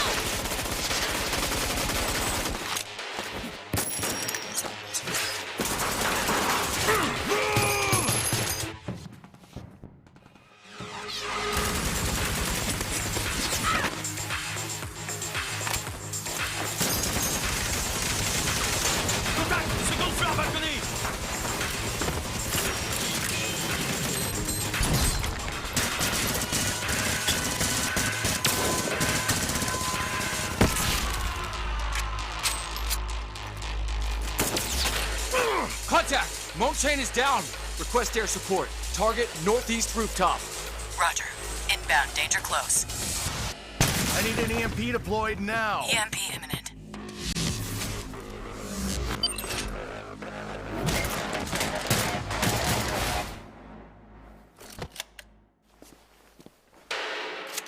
Get back in your cell!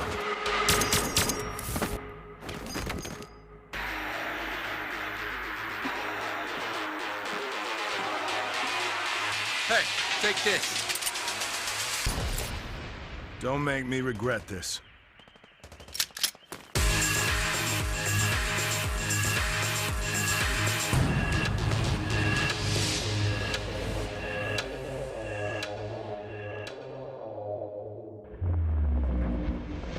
Speaking of Tom Clancy, it's been 5 years since Rainbow Six Siege first launched, and the community has never been stronger. In celebration of this milestone, Ubisoft Montreal has put together a special video to thank all of the amazing players and developers that have helped Siege become the game it is today.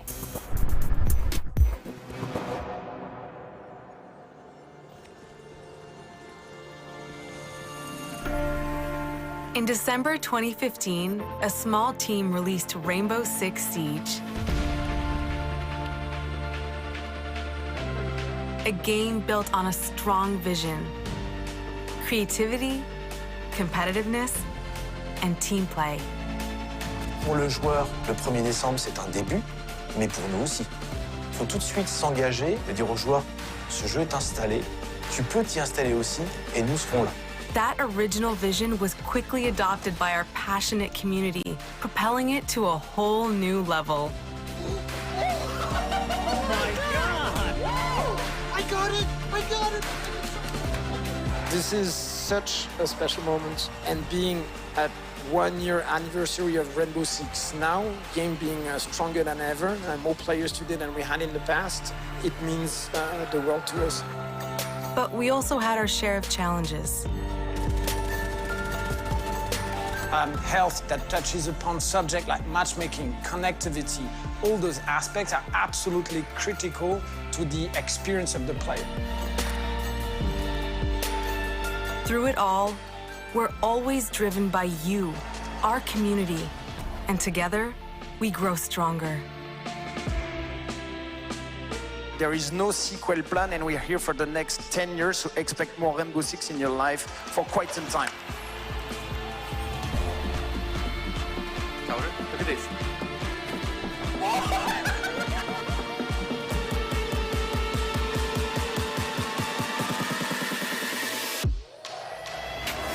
Tous les succès, c'est vraiment le résultat de autant de nous que de vous. Ce jeu, il est autant le vôtre qu'il est le nôtre, nous, l'équipe de développement. Now 60 million players strong, we're just getting started.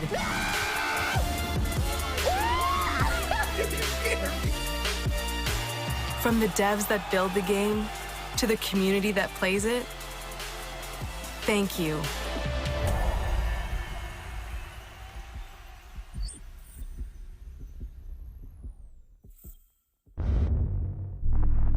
If you haven't tried it yet, dive into our new Operation Steel Wave update available now and take Ace and Malusi out for a spin. A few days ago, we introduced y'all to a brand new multiplayer shooter. Now, it's time to venture into the hyperscape.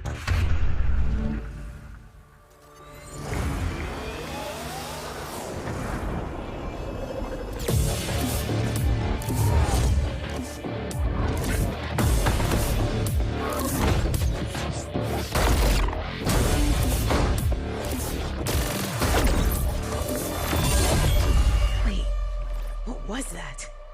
A hack in the hyperscape. That's not supposed to be there. Let me get you all up to speed, okay? About 30 years ago, everything that we feared about our future started to come true. We made some good decisions. We made some bad decisions. Actually, we made a lot of bad decisions. So, here we are. 10 billion souls living in the crush of the megacities. But the people at Prisma changed everything.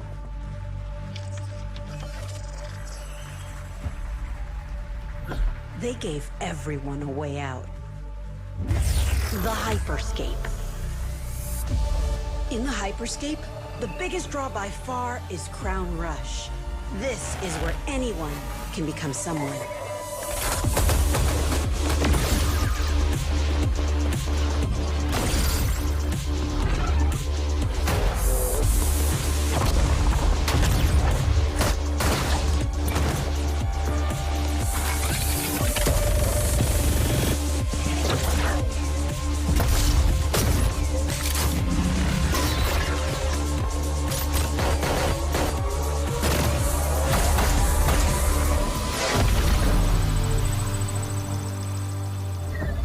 If you get good at Crown Rush, it can change your life.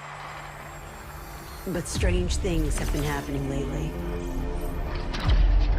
Rumors of people getting hurt. Users disappearing from the real world.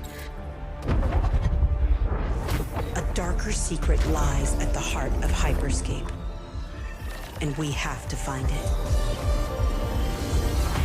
Some of us are searching for a way up. Some of us for a way out. And for others, a new way altogether.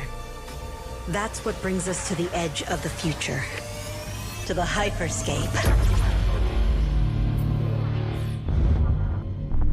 I'm JC, Creative Director on Hyperscape.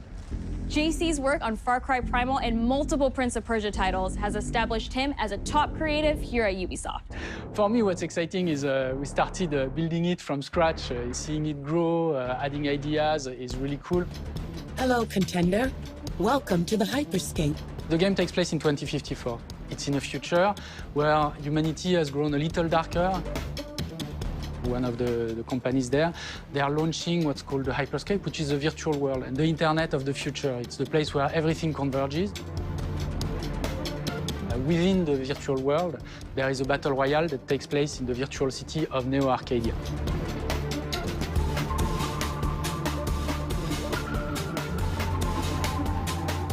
Then we also introduce a lot of new things.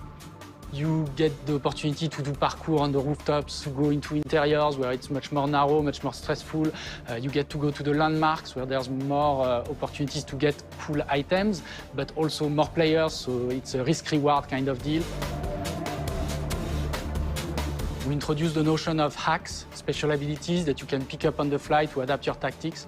With hacks, you can do things like teleport yourself, you can wrap yourself into a ball and bounce around the battlefield. So a lot of abilities that let you have fun, that are toys that you can play with. And finally, it's made as a spectacle, so all the viewers will be able to interact with the game on different levels through the Twitch extension. So every few minutes, there's going to be a vote, and viewers will be able to decide what effect they want to affect the whole battle. So things like changing the gravity, infinite ammo, or stuff like that. So players, while this happens, really have to adapt to all kinds of stuff that is happening. So for me, it's really exciting because right now, as we speak, we're launching the open beta, and so it's going to be available for free-to-play for all PC players worldwide. And I really want to thank all the players, all the streamers, and all the viewers who participated in tech test and who will participate in the open beta. Here's a short glimpse of what you can expect.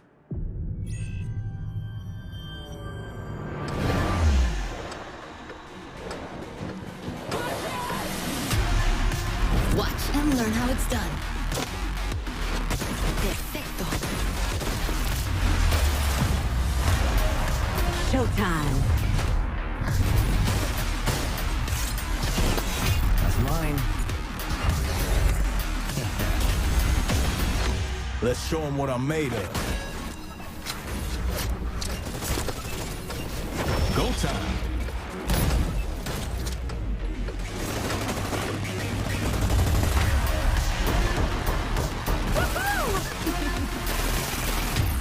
Watch closely. Here we go. この調子。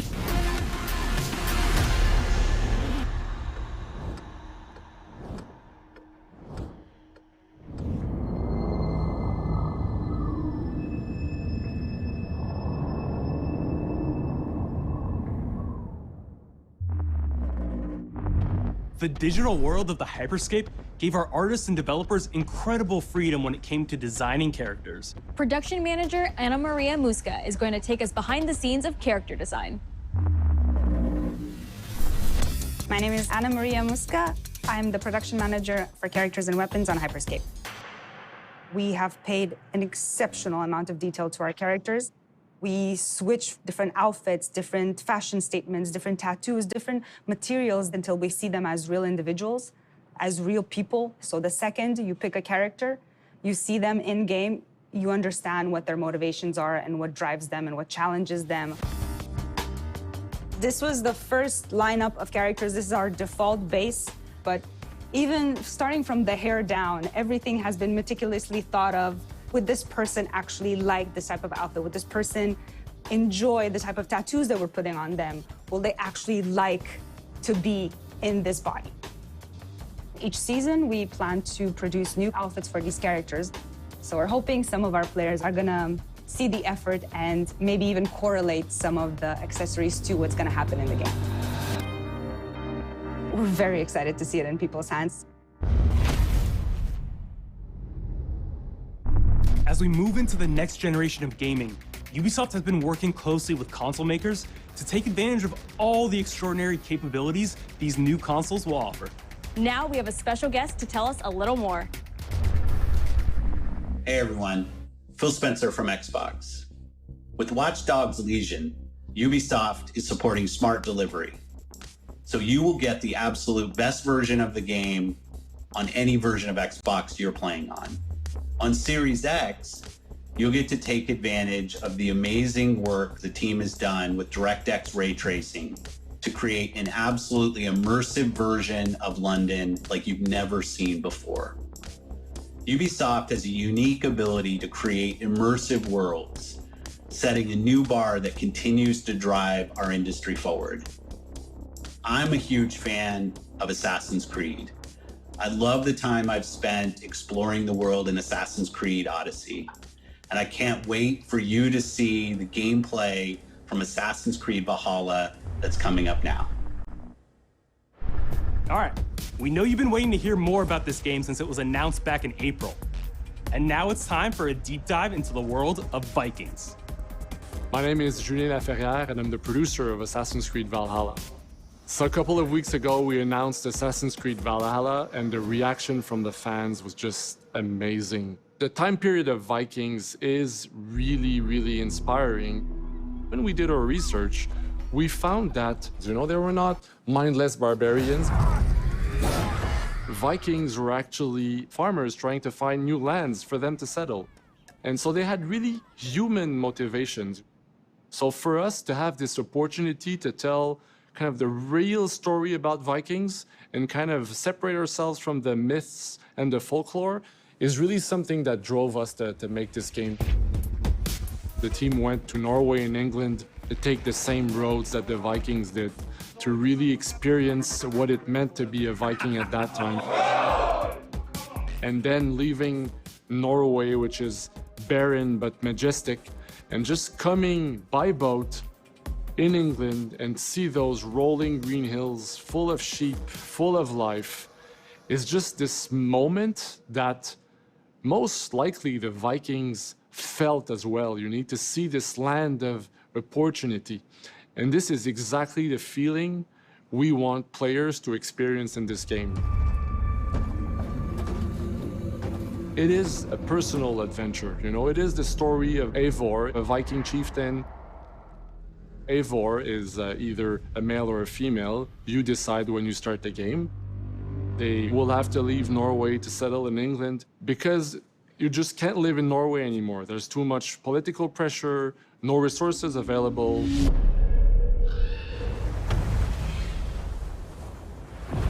Obviously, in England, it's full of Anglo-Saxons and other people, and they don't really want you there. So you will have to fight your way there to kind of build your own settlement and see your clan prosper. Vikings were brutal warriors. Shields! And the fact that they were mastering a lot of weapons coming from the medieval times really inspired us to kind of revamp the fight system, to leverage the brutality and the intensity of Viking combat. Vikings were not only fighting face-to-face, they were masters of stealth and deception when needed. They used basically any sort of tactics they could use to win the battle. So we want to portray the full range of combat that you can imagine coming from the Vikings.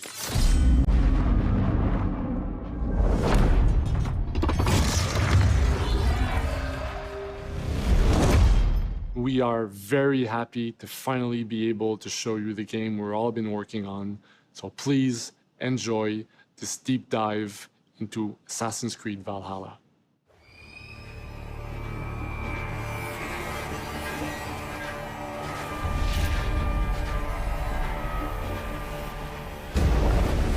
In Assassin's Creed Valhalla, you will relive the epic saga of the Viking invasion of England.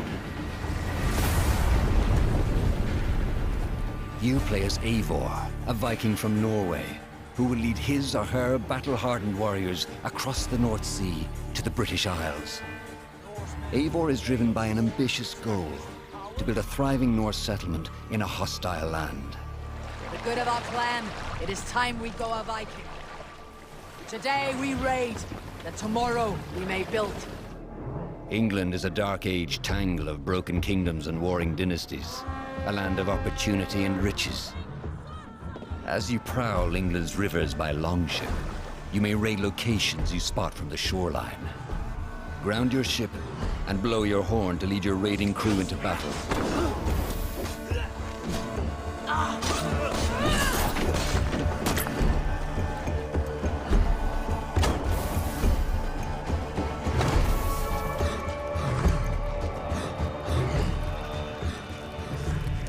Your crew will assist you in all your raids, fighting enemies, battering down doors, and stealing cargo too heavy for one set of arms.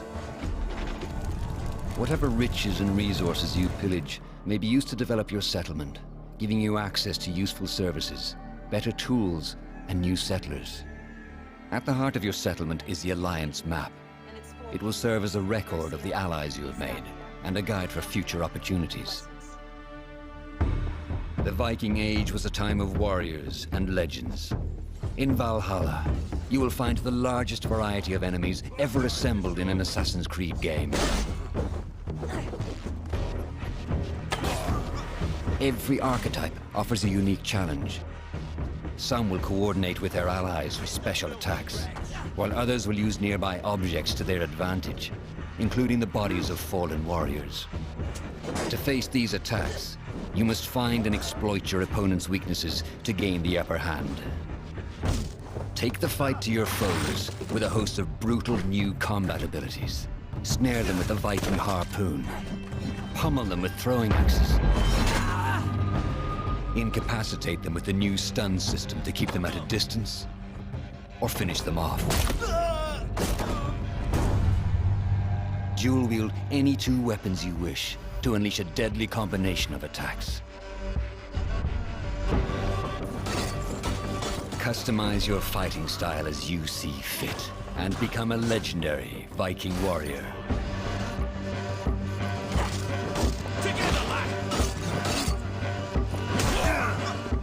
All combinations of weapons are available to dual wield, including two shields.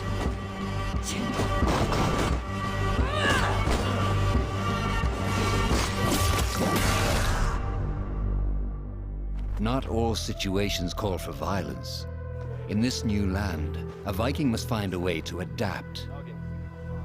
as Eivor is not welcome in England, you may need to outsmart your enemies, avoiding unwanted attention in towns and bustling cities.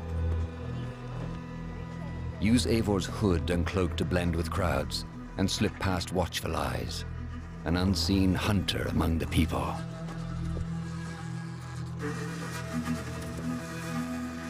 From capital cities and villages to the dense forests and rolling hills of England, exploration is vital to keeping yourself sharp.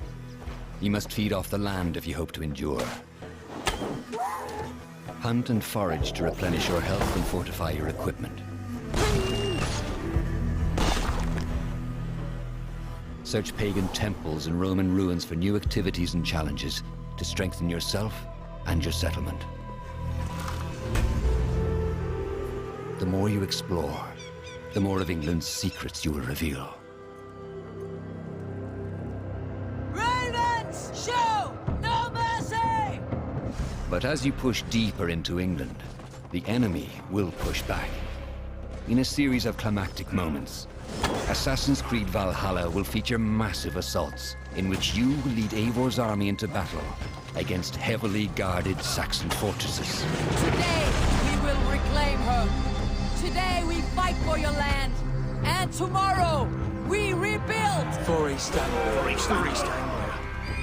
Assassin's Creed Valhalla will transport you to wondrous and haunted lands, inspired by Norse myths and England's pagan roots. It will challenge and surprise. Thank you, man. With unforgettable characters, thrilling triumphs, and tragic losses, giving you the chance to live your own Viking saga.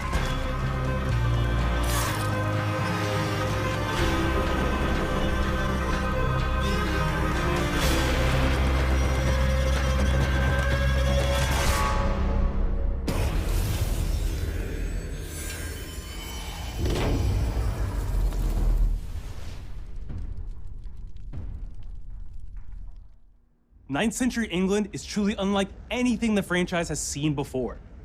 Assassin's Creed Valhalla will release this holiday season on Xbox Series X, PlayStation 5, Xbox One, PS4, PC, and Stadia. We're close to wrapping up today, but before we go, our CEO, Yves Guillemot, is here to share a few words. I hope you will have enjoyed what you have seen today, and that you will love playing these games. I'm proud of our teams for delivering an ambitious, broad, and creative lineup of games. And we haven't shown you everything yet. In fact, we have a lot more to come. So you will have another Ubisoft Forward to reveal even more about our upcoming games. But before ending this show, we have one more thing to share with you.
Fuerzas ultrapenetrantes, estamos cansados de los farsantes, de los...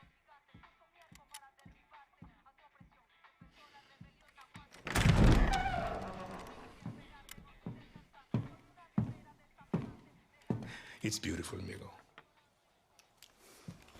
Perfect, but useless. I have something for you, Diego. Give me your hands. Papa. Now, the grenade is simple. It has 4 basic parts. The shell, which contains the explosive, the fuse, the handle, and of course, the pin. What are you doing? Breathe. The pin simply holds the handle in place.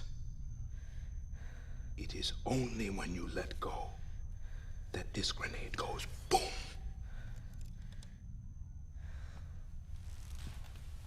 Follow me. Now,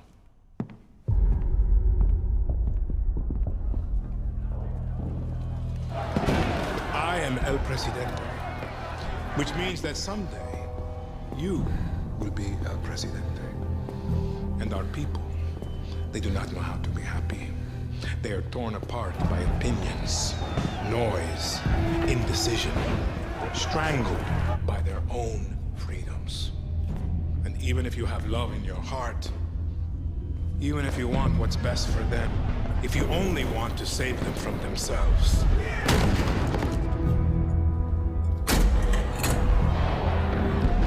they will hate you, Diego. Everything you say, do, believe, will be wrong.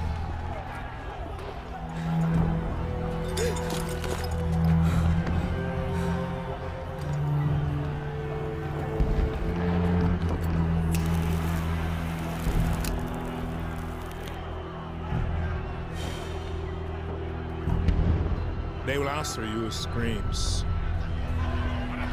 call you evil, a monster, and give you this. So you tell me, are you evil? Are you a monster?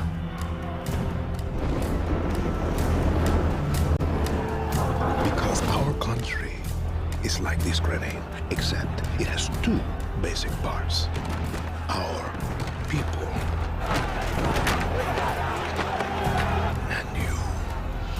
And you must clutch them nice and tight, or we all go boom.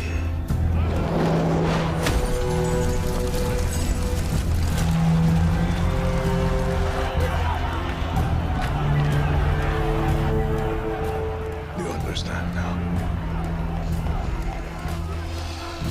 Prove it.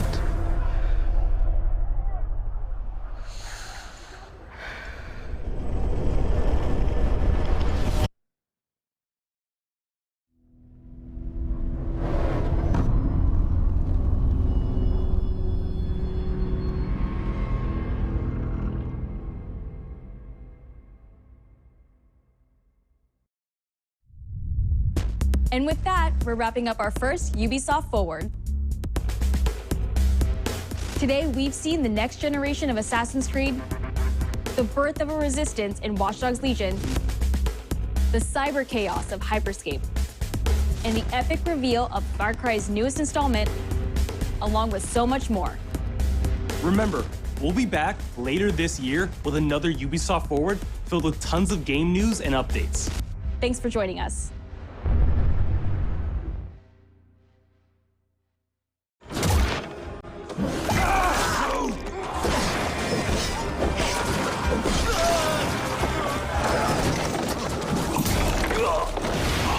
Hey everyone, welcome to the Ubisoft Forward post-show. My name is Yusuf Magid, and this is Assassin's Creed Valhalla. We're going to take a deep dive into about 30 minutes of gameplay, and we're joined by a very special guest here. Hey everyone, this is Philippe Bergeron, otherwise known as Fizz. I am the quest director on Assassin's Creed Valhalla. So Fizz, we're setting up here for what looks like an epic encounter. Tell us exactly what's going on here. Yeah, so here we're midway through the quest that we're showing for Ubisoft Forward. Here we're looking at the assault of Berg Castle. So these are big moments that usually sort of culminate at the end of the story. And so here Eivor, our Viking raider, is taking a group of raiders and Fyrds into Berg Castle to go and take down Rued and his clan. So who exactly is Rued, and why does Eivor sort of want to pick a fight with him? Basically, Rued comes into play about halfway through this story arc, where at the beginning of the arc, this is something that happens before, Rued basically caused a lot of turmoil within the territory, and Oswald, who's the sort of elderman to inherit this territory, needs your help to take him down. Oswald having just been defeated in a previous quest, and so here this is revenge, but also accomplishing your ultimate goal. So Fizz, as you're talking, we're seeing some of the combat of Valhalla. Can you tell us a little bit about the changes to combat this time around? We wanted to basically add a lot of new mechanics to it. So we added like some dual wielding for the player, like a stun system in there. And we really needed to do this to sort of portray that sort of the brutality that comes with being a Viking in this day and age. So it sort of fits into that the time and the character.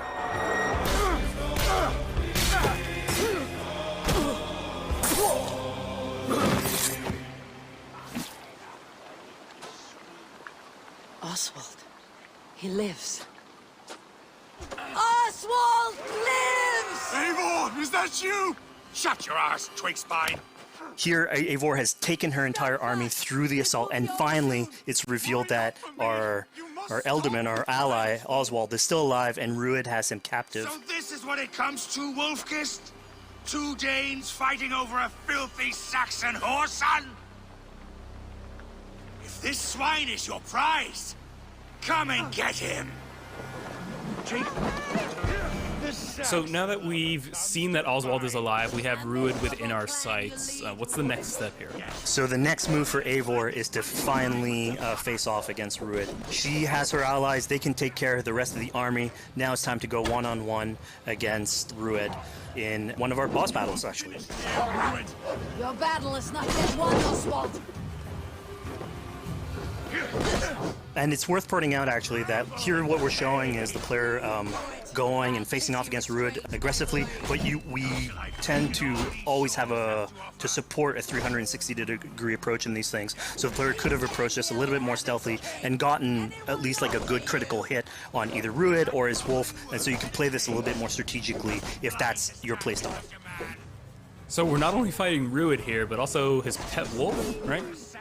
One of my preferred strategies is to eliminate the wolf first, just focus fire on him. It takes at least one opponent out of the combat. Now Rued will have extra abilities that come into play if you do eliminate his wolf, but I think having one opponent less in the battlefield makes for a good strategy in the whole.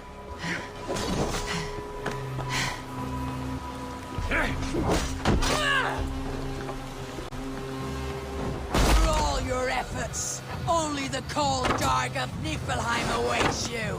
Valhalla is my destiny. That fate will not be met today. Why does they should be ruined, wolf-kissed? Made thralls, not treated as equals. We are better than this. Than all of them. Do not drag me down to the sewage you wallow in. Why does a Dane fight tooth and nail for a Saxon? You'd throw in with these wastrels? These argive swine? Eivor, no! He should be tried before God. A lawful assembly. Alright, so we've defeated Rued, we freed Oswald. What comes next? Oswald, in this case, prefers for Rued to be kept alive, and so you basically have to choose, are you going to go against his wishes or stay true to your nature? So we have this choice to make, but before we get into that, I want to rewind a little bit because we just did this big, grand assault, but Eivor couldn't have done it alone. She clearly had to recruit some folks along the way, get some troops, get some allies. So let's actually rewind and see how we went about first gathering those troops. Right, so when coming up to an assault, it's a game of numbers. Eivor can go into pretty much any location and be a stealthy Viking, eliminating some of the assets, which ultimately would be strategy, you can do that, and you'll have some of the ingredients or of the assets there that will have been sabotaged, but you still need an army. So here what we're seeing is Eivor going around the countryside and raising what we call a Fyrd, which is the men and the women of the territory who come up and fight in the name of a king. So here Eivor is going around and trying to convince people to fight in the name of Oswald to finally take down the oppressor that is Rued. Defending East Anglia, defending you. Will you not do the same? What? Die in defense of a lost cause? Yeah, so she's really using like the image and like the leadership that Oswald had, what he meant to the people in his name. She's going to recruit these people. Pretty words, Dane. But the men of Theovard have their own battles to fight. So we're told by this Reeve that there are troops, there are allies that he could add to our cause. But first, we sort of need to do him a favor. Is that right? Yeah, so obviously these people have been run down by Rued and the impact he's had on the territory. So I think a lot of these people have sort of lost hope. And so you need to show them that there is hope. And so here Eivor is basically helping them take back one of their prized locations by taking a couple men and raiding a nearby township, basically taking it back for the people and showing that there's a reason to continue fighting and then get them on your side.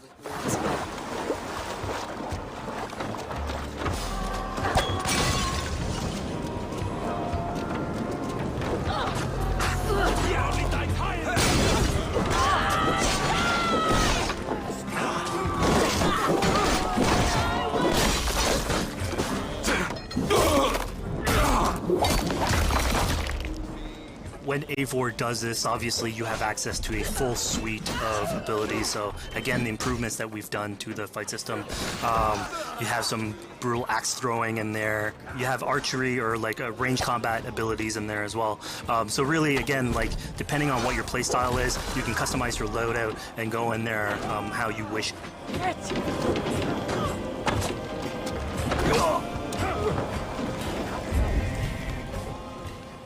Fizz, we just saw this giant pulse go out. What exactly was that? So that is what we call the Odin sight. The Odin sight is basically our interpretation of the eagle vision from previous games, and we thought it was good to sort of bring that back. It's basically Eivor's intuition. It's how she perceives the world.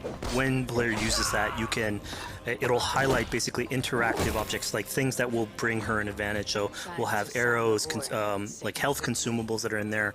So it really is like a good way of sort of understanding the world and showing you like things that you can go and touch. Yeah, I mean, speaking of things we can touch, we just picked up this awesome new weapon. It's something we wanted to play with on Assassin's Creed Valhalla, where we have fewer weapons in the game, but you can invest in them more, so they become your weapon. And so depending what your preferred playstyle is or your preferred weapon type, then you can go and choose, I'm gonna fight with this weapon and invest heavily into that. Not only are we looting weapons, but we see something here called the Book of Knowledge. Can you tell us a little bit more about that? They unlock skills for the players. So here you can see the Valkyrie dive that has just been unlocked. We have these spread out throughout the world, so again, to promote exploration and discovery. As you travel through the world and you explore locations, you can find these books that will add abilities that you can go and invest in, put into your loadout, then go into the different locations with the different quests in the game and use those depending on what your playstyle is. Now we've recaptured this village, we've secured more troops for our assault. Let's jump back now and figure out what we want to do with Rued. The rightful king of East Anglia has spared your life today, and so it will be.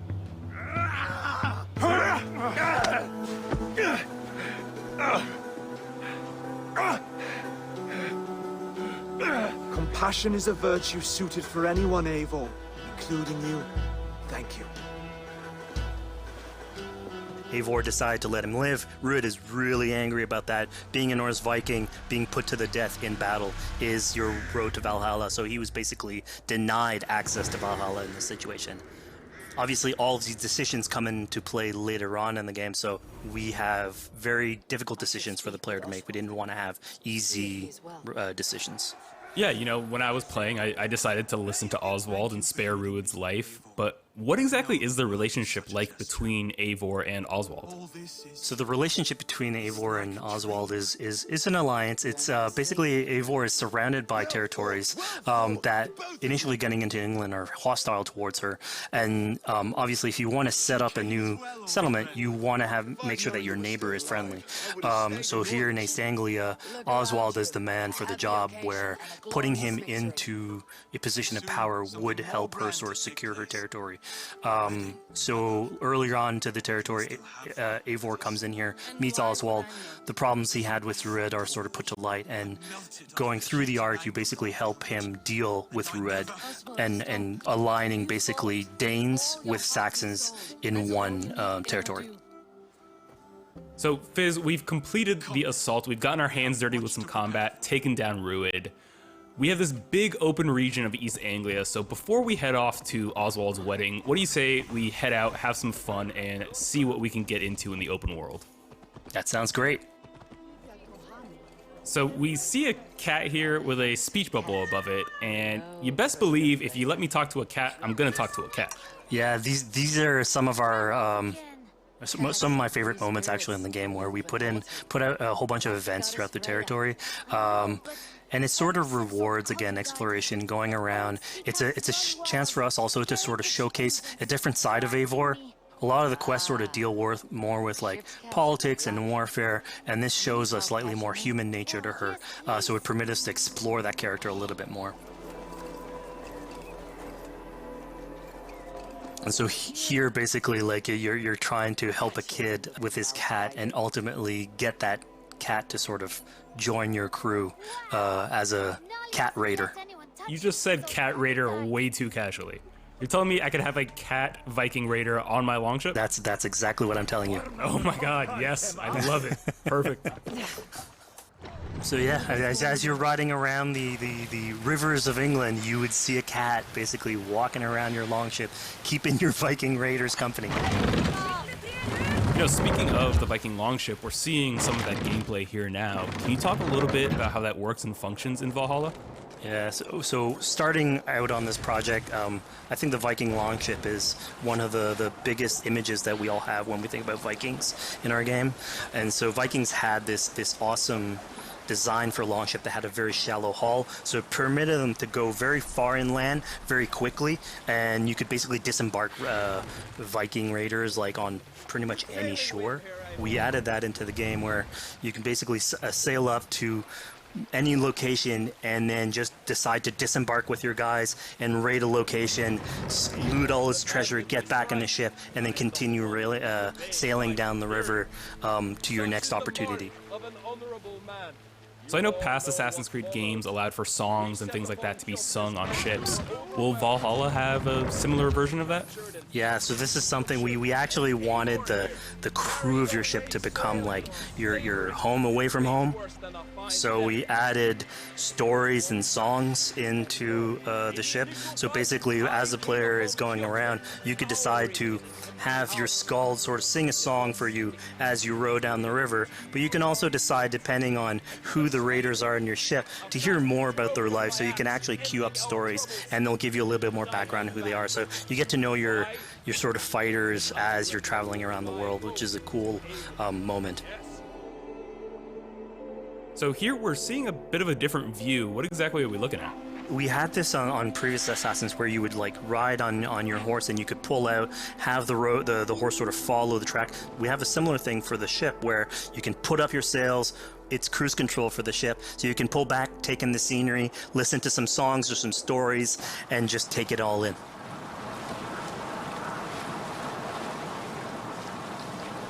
So, you know, speaking of Viking songs, we have an activity here that's not exactly singing, but kind of related, right? Yeah, so here what we have is what we call flighting, which was an activity that Norse people would partake in. They would like to have a battle of wits and sort of poetry, where insults would be thrown back and forth between each other. The idea was to try and have a good insult, but also to have a good rhythm and a good rhyme in there. So it's basically a precursor to rap battles. Here's the silver. Now begin. To all those whom I speak, they say Eivor's a clod. Then you're speaking to fools and their knowledge is flawed. Well... How exactly do you go about being successful in one of these?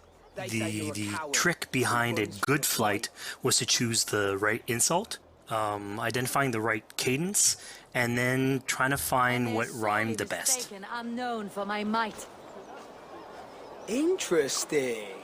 Interesting. Silent whispers all claim that you're terribly dense.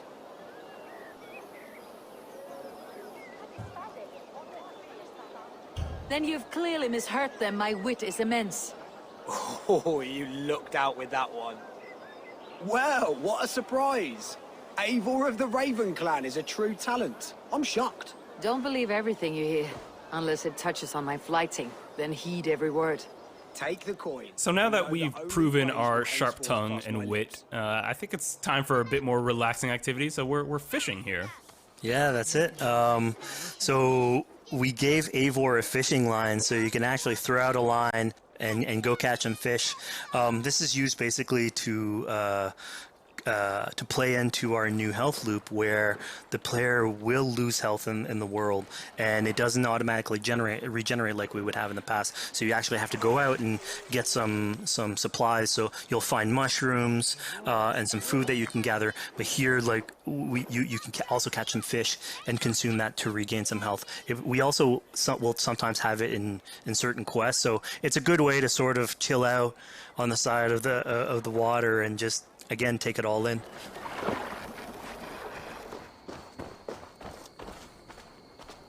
So this is what we call one of our offering altars. So the idea is that you find these around the world and you make offerings to it. So it'll take like animal parts and stuff that you can find throughout the world. Here what you're seeing though is sort of like a fancy version of it, where as you do your offering you get interrupted by some kids that basically come and steal your stuff. So it's just a way for us to sort of showcase that like the systems and the activities in the world can sort of play in with some quests and some little events. So it's our way to sort of dress up these moments and make it all fit inside the whole experience. Yeah, this seemed like a really sort of unexpected turn for what I thought was going to be kind of a simple interaction. Yeah, and it's really what we were trying to do with these events is to give another dimension to Eivor, other than just, you know, the pure rar Viking or the politician. Because you can imagine at some point that will grow old if you're always telling that version of the character. So it lets us really go into the depth of who is Eivor, what motivates her, how she can interact with the world outside of warfare and politics. Your stealth needs work.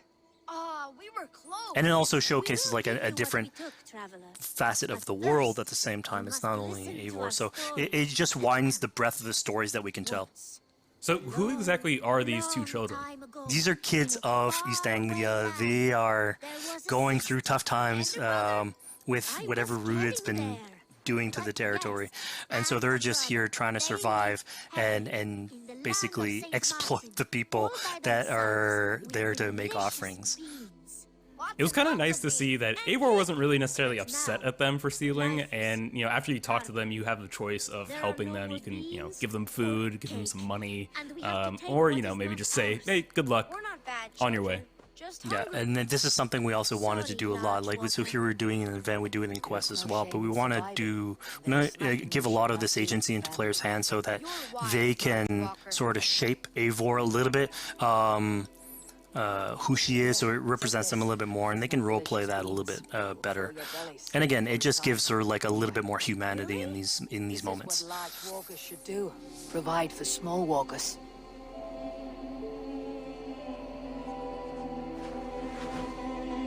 Here, large walker. A necklace? Yes, it's a St. Martin seal. You're welcome here anytime, large walker. You're one of us now. Visit us, okay? I will. Take care now, small green walkers. So I think AC veterans might recognize this here, but what exactly is Eivor chasing down? Yeah, so here you're seeing Eivor running down one of our tattoo images. So this is challenging the player on free run abilities, but also for fans of the series, sort of pulling at their heartstrings for some beloved features. So are we going to be able to tattoo Eivor? Yes. By collecting these tattoos, you actually bring them back to your settlement, and then you can customize different body parts, having different tattoos everywhere. So again, another form of expression, and it's sort of to represent that Viking culture. Fizz, one of my favorite things when I was just out there exploring East Anglia was coming upon a house or a building and realizing that there was a chest inside, but that there was no easy way in. And in this case, I saw all the doors were barred, but I knew that because there was a chest in there, there must have been some way to get inside. So I went around the back and, found a way in. Yeah, I'm glad you actually caught on to that. You're pointing at something that we wanted to work on a lot on Valhalla, where we wanted the exploration to make you feel smarter. So we played a lot with puzzle solving, so making sure that every house that you find sort of appeals to you, like it draws your attention, and then when you want to come and explore, it's not given to you. You still have to work for it a little bit, so it'll challenge you on your observation skills, logic, just trying to find how do I get into this. So we play a lot with level design, quest design to offer challenges to players, and you basically come out of it like with a better feeling for the exploration, but you also get to see more of a story behind these locations, which we've crafted. So it gave us a little bit more time to sort of slow down the experience and tell a different version of a story.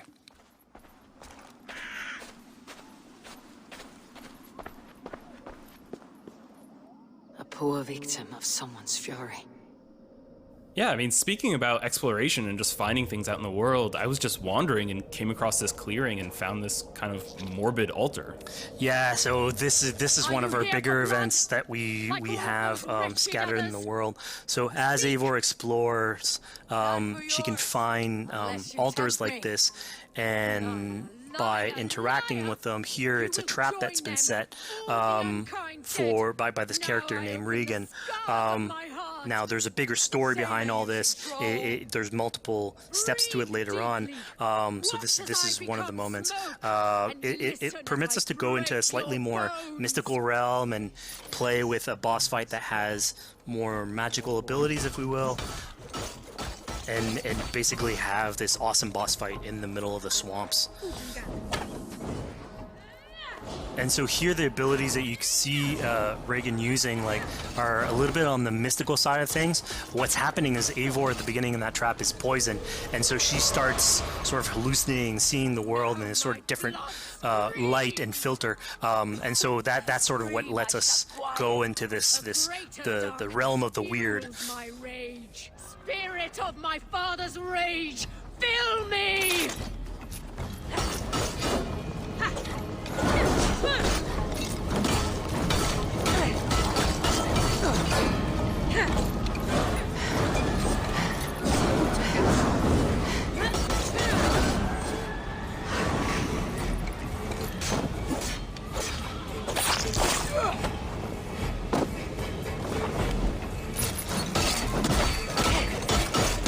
Enough of this crackling and bloodshed. Let rest your demons. So we just saw here that Regan belongs to something called the Daughters of Lyrium? Yeah, that's correct. By finding the other daughters, you'll get a little bit more backstory on who they are, so we don't want to spoil that too much. But it creates like a sort of greater story that is not on the main path in any way, but it is still very rich and adds to the lore of this world and actually plays into history. So we just had a really exciting, really intense boss battle. I think it's time for something a little bit more relaxing and calming now. Yeah, it's all about pacing yourself with the highs and the lows. So here we have a low chill moment of what we call building a cairn. So Eivor, as she explores the world, will find these sort of meditative areas where you have a pile of rocks that you could just stack on top of one another using physics. And I mean, yeah, the ultimate goal is to try and get the highest pile of rocks, but really it's about taking in the sights, relaxing, taking a step back, and just building something. Together we stack stones into cairns. These? Yes. Think of this as a test of mind and wit. Stack the cairn stones high and wide into any shape you like. I mean, you can spend as much time as you want building these things, making them as high as you want, as weird as you want. I'm sure like a lot of these stuff will end up on the internet, like people comparing structures. And the cool thing is that once you've built it and you decide to get out of it, it sort of stays there. And so that's yours, right? And until the moment where you come back and you want to build a new one, it's sort of cool that we were able to give that to players to express themselves. At this point in the demo, we've explored East Anglia, we've met some children, we've broken into a house, we've fought a boss, we've built a cairn. I think now it's finally time to go and head off to Oswald's wedding. Yeah, so this is the moment it's all been building up to. By the moment you get into the territory, it's sort of like mentioned by Oswald that he's trying to get married with his Dane lady. And so as you go through the arc, that's sort of like the underlying thread. Really, it's about Rued creating turmoil in the territory and helping Oswald sort of get above that and show that he's a good leader. And so you finally, after going through all of that arc, finally get these two together, go through their wedding, and you're invited to attend the ceremony. And then all the activities and fun times that comes afterwards. Yeah, as much as we've seen the brutal side of England, it's nice to see, the joyous side of it as well. Yeah, and it's something we really wanted to play on in Valhalla, where being a Viking is not only about being a raider or a warrior. I mean, there's revelry, there's feasting, there's partying that goes, and like if someone knows how to party, it's a Viking. And so here, this is one of our opportunities to sort of show what a sort of Viking gathering is. And what's cool here is it's a good alliance of Norse culture with Saxon culture, sort of smashing those two things together and building bridges. Yeah, I mean, what's a wedding without some drunk archery, right? Yeah, so like, anything can happen in a Viking event, right? Eivor, yeah, here, just get drunk, shoot some arrows. Barely a challenge. Steady all, and ready yourself for the wedding race. The king and his bride against all! My king!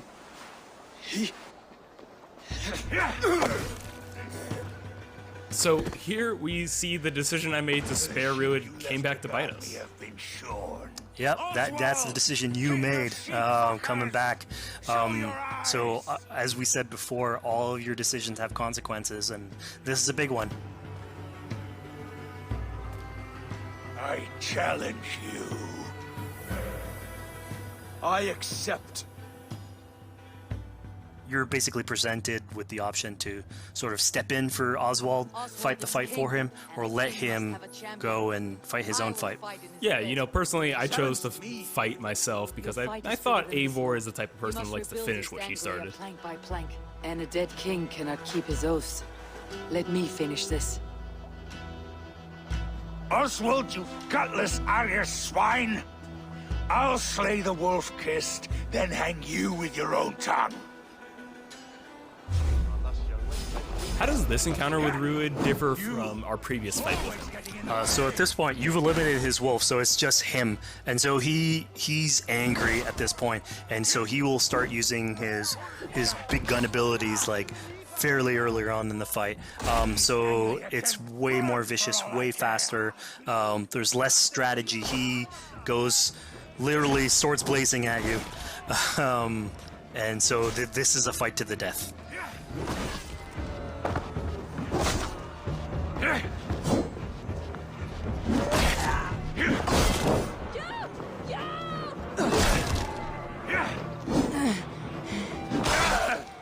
And of course here, like, this is a decision you made to go and fight him, but there's multiple outcomes to this scenario. You could have let Oswald fight his own fight and prove basically his station as the rightful leader. If you had eliminated Rued, obviously this would not have happened. It would have been a slightly more joyous occasion. But ultimately, in all scenarios, you still have an alliance with Oswald. He's proven to be the right leader for this territory and to be a good ally for you. Anglia a great service. I promised you an alliance, and now you have it. And one day I will need you to make good on that alliance.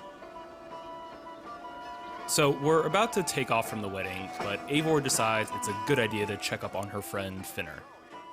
Yeah, so Finner is probably one of the more recurring characters in this arc. You get to meet him very early on. He's a very endearing character, sort of used to have a Viking life, sort of misses it, and going through all these adventures together is sort of like lights that fire back, and so he's willing to join you in your raiders.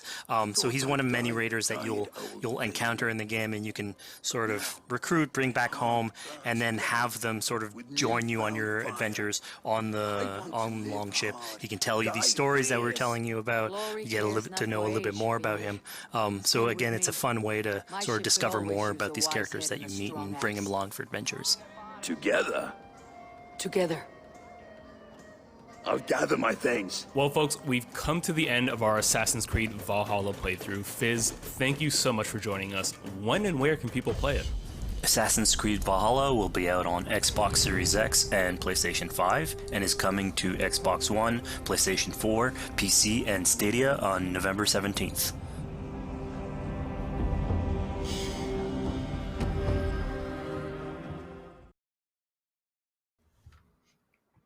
Hello everyone, happy Sunday and welcome to the GameSpot post-show for Ubisoft Forward July edition, because apparently we're getting another one at some undetermined time. I'm Lucy, joined today by Michael Hyam.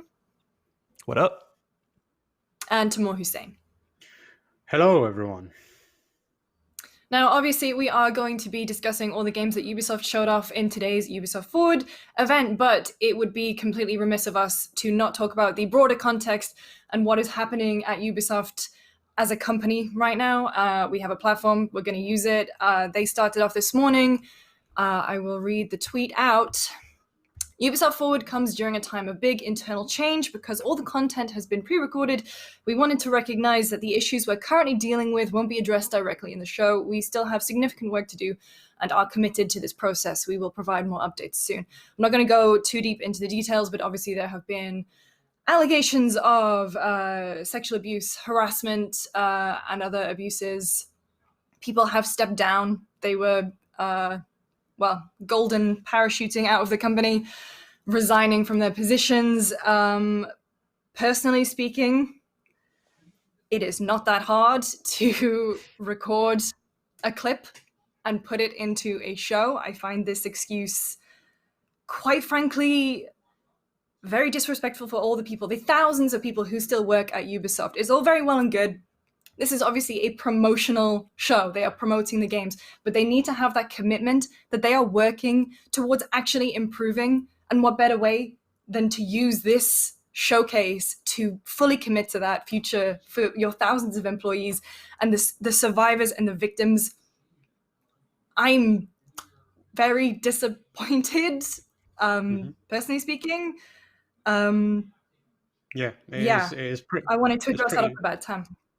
Yeah, it's pretty unacceptable that a company that large that is able to, create games on a global field utilizing multiple teams across development, marketing, PR, is unable to put together even a short statement from someone in a position of authority to address the biggest concern that people have around the games. They knew that this event was going to happen well in advance for perhaps, a year plus now. And the allegations that have been leveled at Ubisoft for its toxic work environment, the encouragement of abuses of power, the enablement of abuses of power, as well as the actual abuses of power themselves, whether they're physical, sexual, mental, whatever it may be, those have been coming out for quite a few weeks now. And the fact that they haven't been able to pivot to address this speaks to an unwillingness to kind of support the people who have been affected, which they should be doing, and also to support the people who are still at the studio. It's not that hard, and it should be thought of as considerate and smart and thoughtful to do that right now, especially as you're showcasing the games that the thousands of people at Ubisoft are working on for the first time. It would have been the ideal moment for leadership to come out and say, we are using your talents, your abilities, your smarts, your experience to give the company a future, and in return, this is what we're going to do to make sure that all of that is protected and you feel like we're looking after you and we're giving you a safe, comfortable working environment. They didn't do that. And the excuse that we recorded this in advance so we weren't able to pivot is frankly unacceptable. Like, it's ridiculous. Yeah, I feel like if you can get, I know that it's, we're not going to hang on this for too long, because at the same time, these people have worked on these, like, these thousands of people have worked on these games, and we want to talk about them and celebrate those too. But like, you had a pre-record of Phil Spencer presumably dialing in from his living room. Yes, the rest of the presentation was slick. It was done in a studio, presumably under social distancing regulations. Was it? It's very, very frustrating. They had a pre-show. You could have addressed it there. Something more than just a tweet. Michael? Yeah. I guess y'all put it pretty clearly, and I think that all of us here stand by what Tam and Lucy said. And I also think that my perception is that putting out that tweet is less than the bare minimum. I think there's a lot of people with eyes on this event, and of course we want to celebrate those games, but leadership at Ubisoft the existing leadership has come out and said that we are going to make drastic changes. We're going to try and promote a much better, more inclusive, safer work environment. That would have been the bare minimum, to come out in front, and like maybe Yves Guillemot would be upfront before he show any games and say, look, we understand what's going on here, and then we are working extra hard to just reiterate that message that you've already said. It's already been stated that they are, quote unquote, trying to build a much more inclusive and safer work environment. Do that at the front of the presentation, because there are a lot of people watching, and maybe not everyone is privy to the things that have been happening within Ubisoft's structure and the abuses of power that have taken place in there. But I also think it's a disservice to avoid it altogether when everyone's watching. So, I mean, I don't think it's a good look. And the people who aren't privy to it may still not know about what's going on.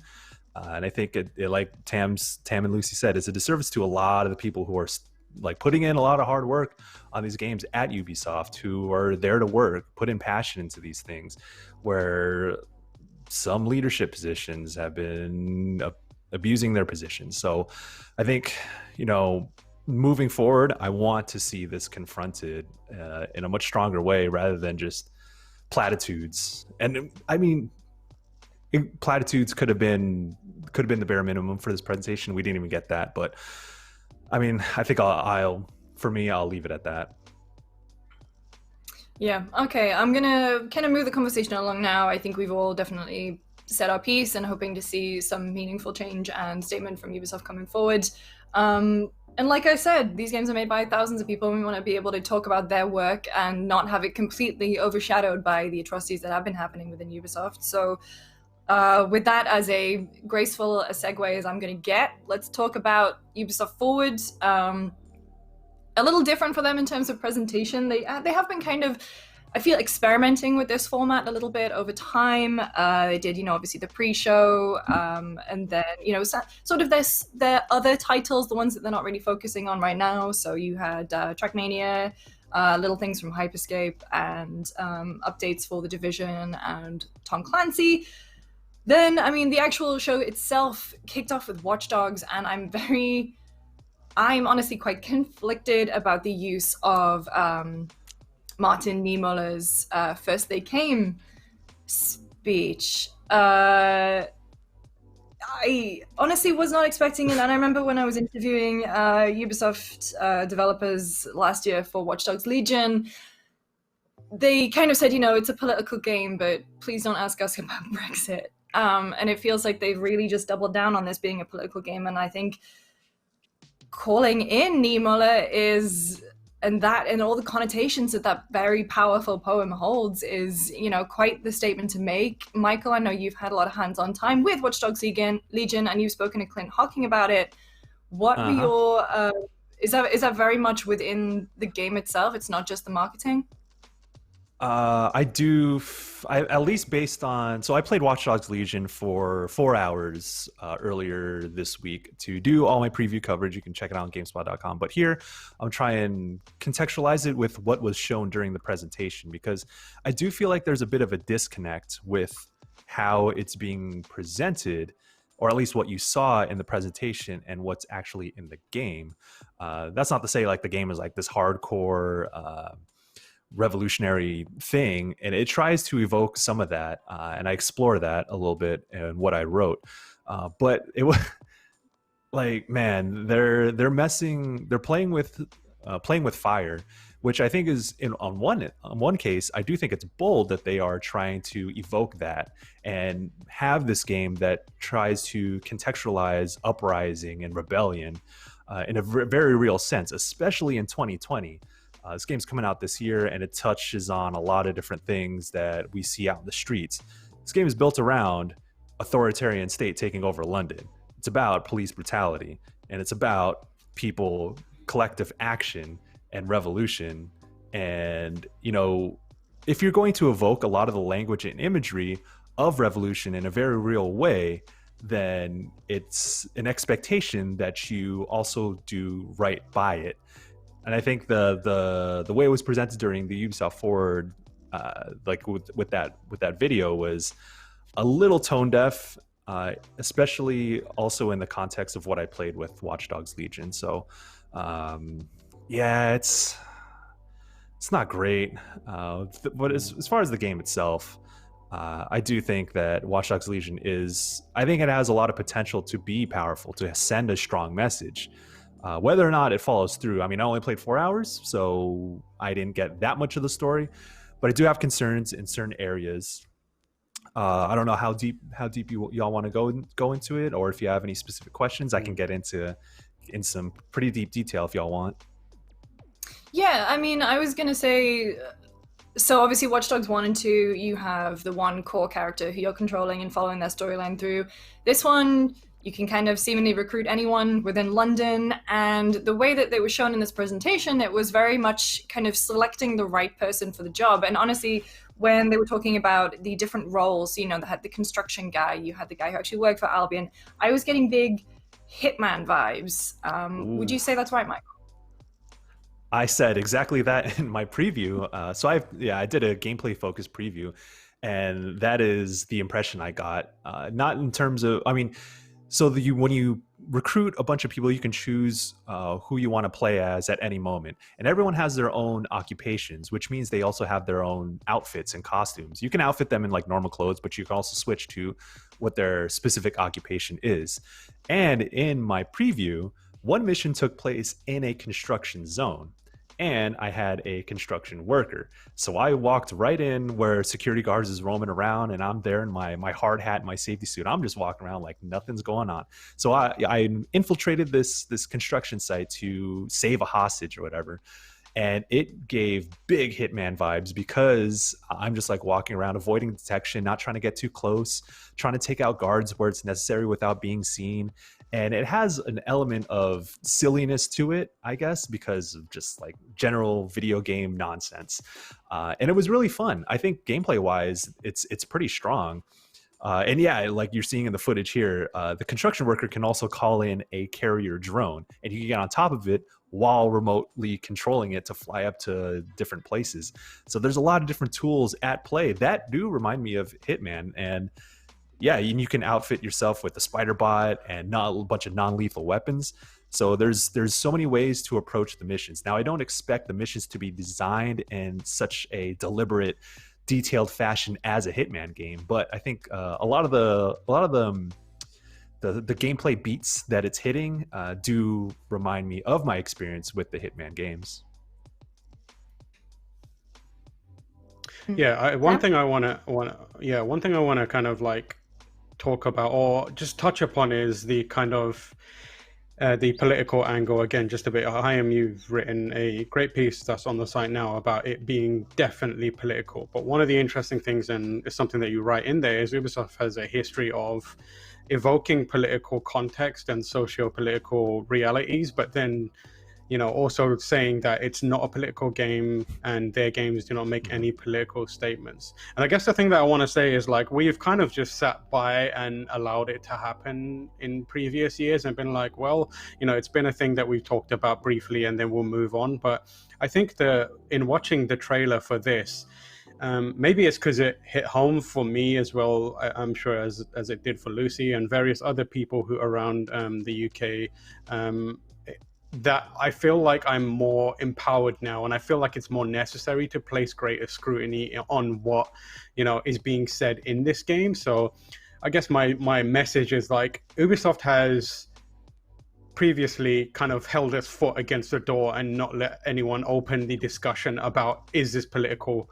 in a way that we want to. I don't think we can do that now, given the nature of the game, and how closely it reflects real current environments. It's in our interest to push through that door and break it down and have that discussion. So that's one of the things I'm interested in doing.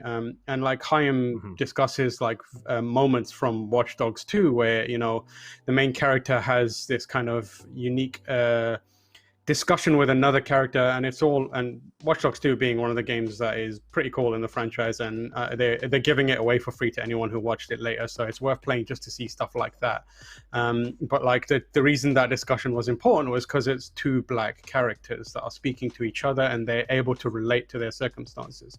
So I guess my question for Chaim is, like, do you feel like there's opportunity to do that when the game is also about playing anyone and everything? That's a very good question, and I think it's going to rely on. So in in Play As Anyone, you have to recruit certain characters, and there are missions tied to their recruitment process, and I think that's where it's going to have to show, because there are certain characters to recruit that are specifically baked in. And then so I expect to get story tidbits out of that. So one example is that like I had to recruit an Albion officer, and he has a friend who needs medication, and the healthcare system is broken, so he can't get it there. The gangs that run the street are selling at a very high price, so he can't get it there. So I need to help him get those meds. So there was like a little bit, a small piece of storytelling that spoke to a broken healthcare system. Now, as it relates to race and how because obviously character appearance is going to be randomly generated, I don't know how it's going to handle that, if at all.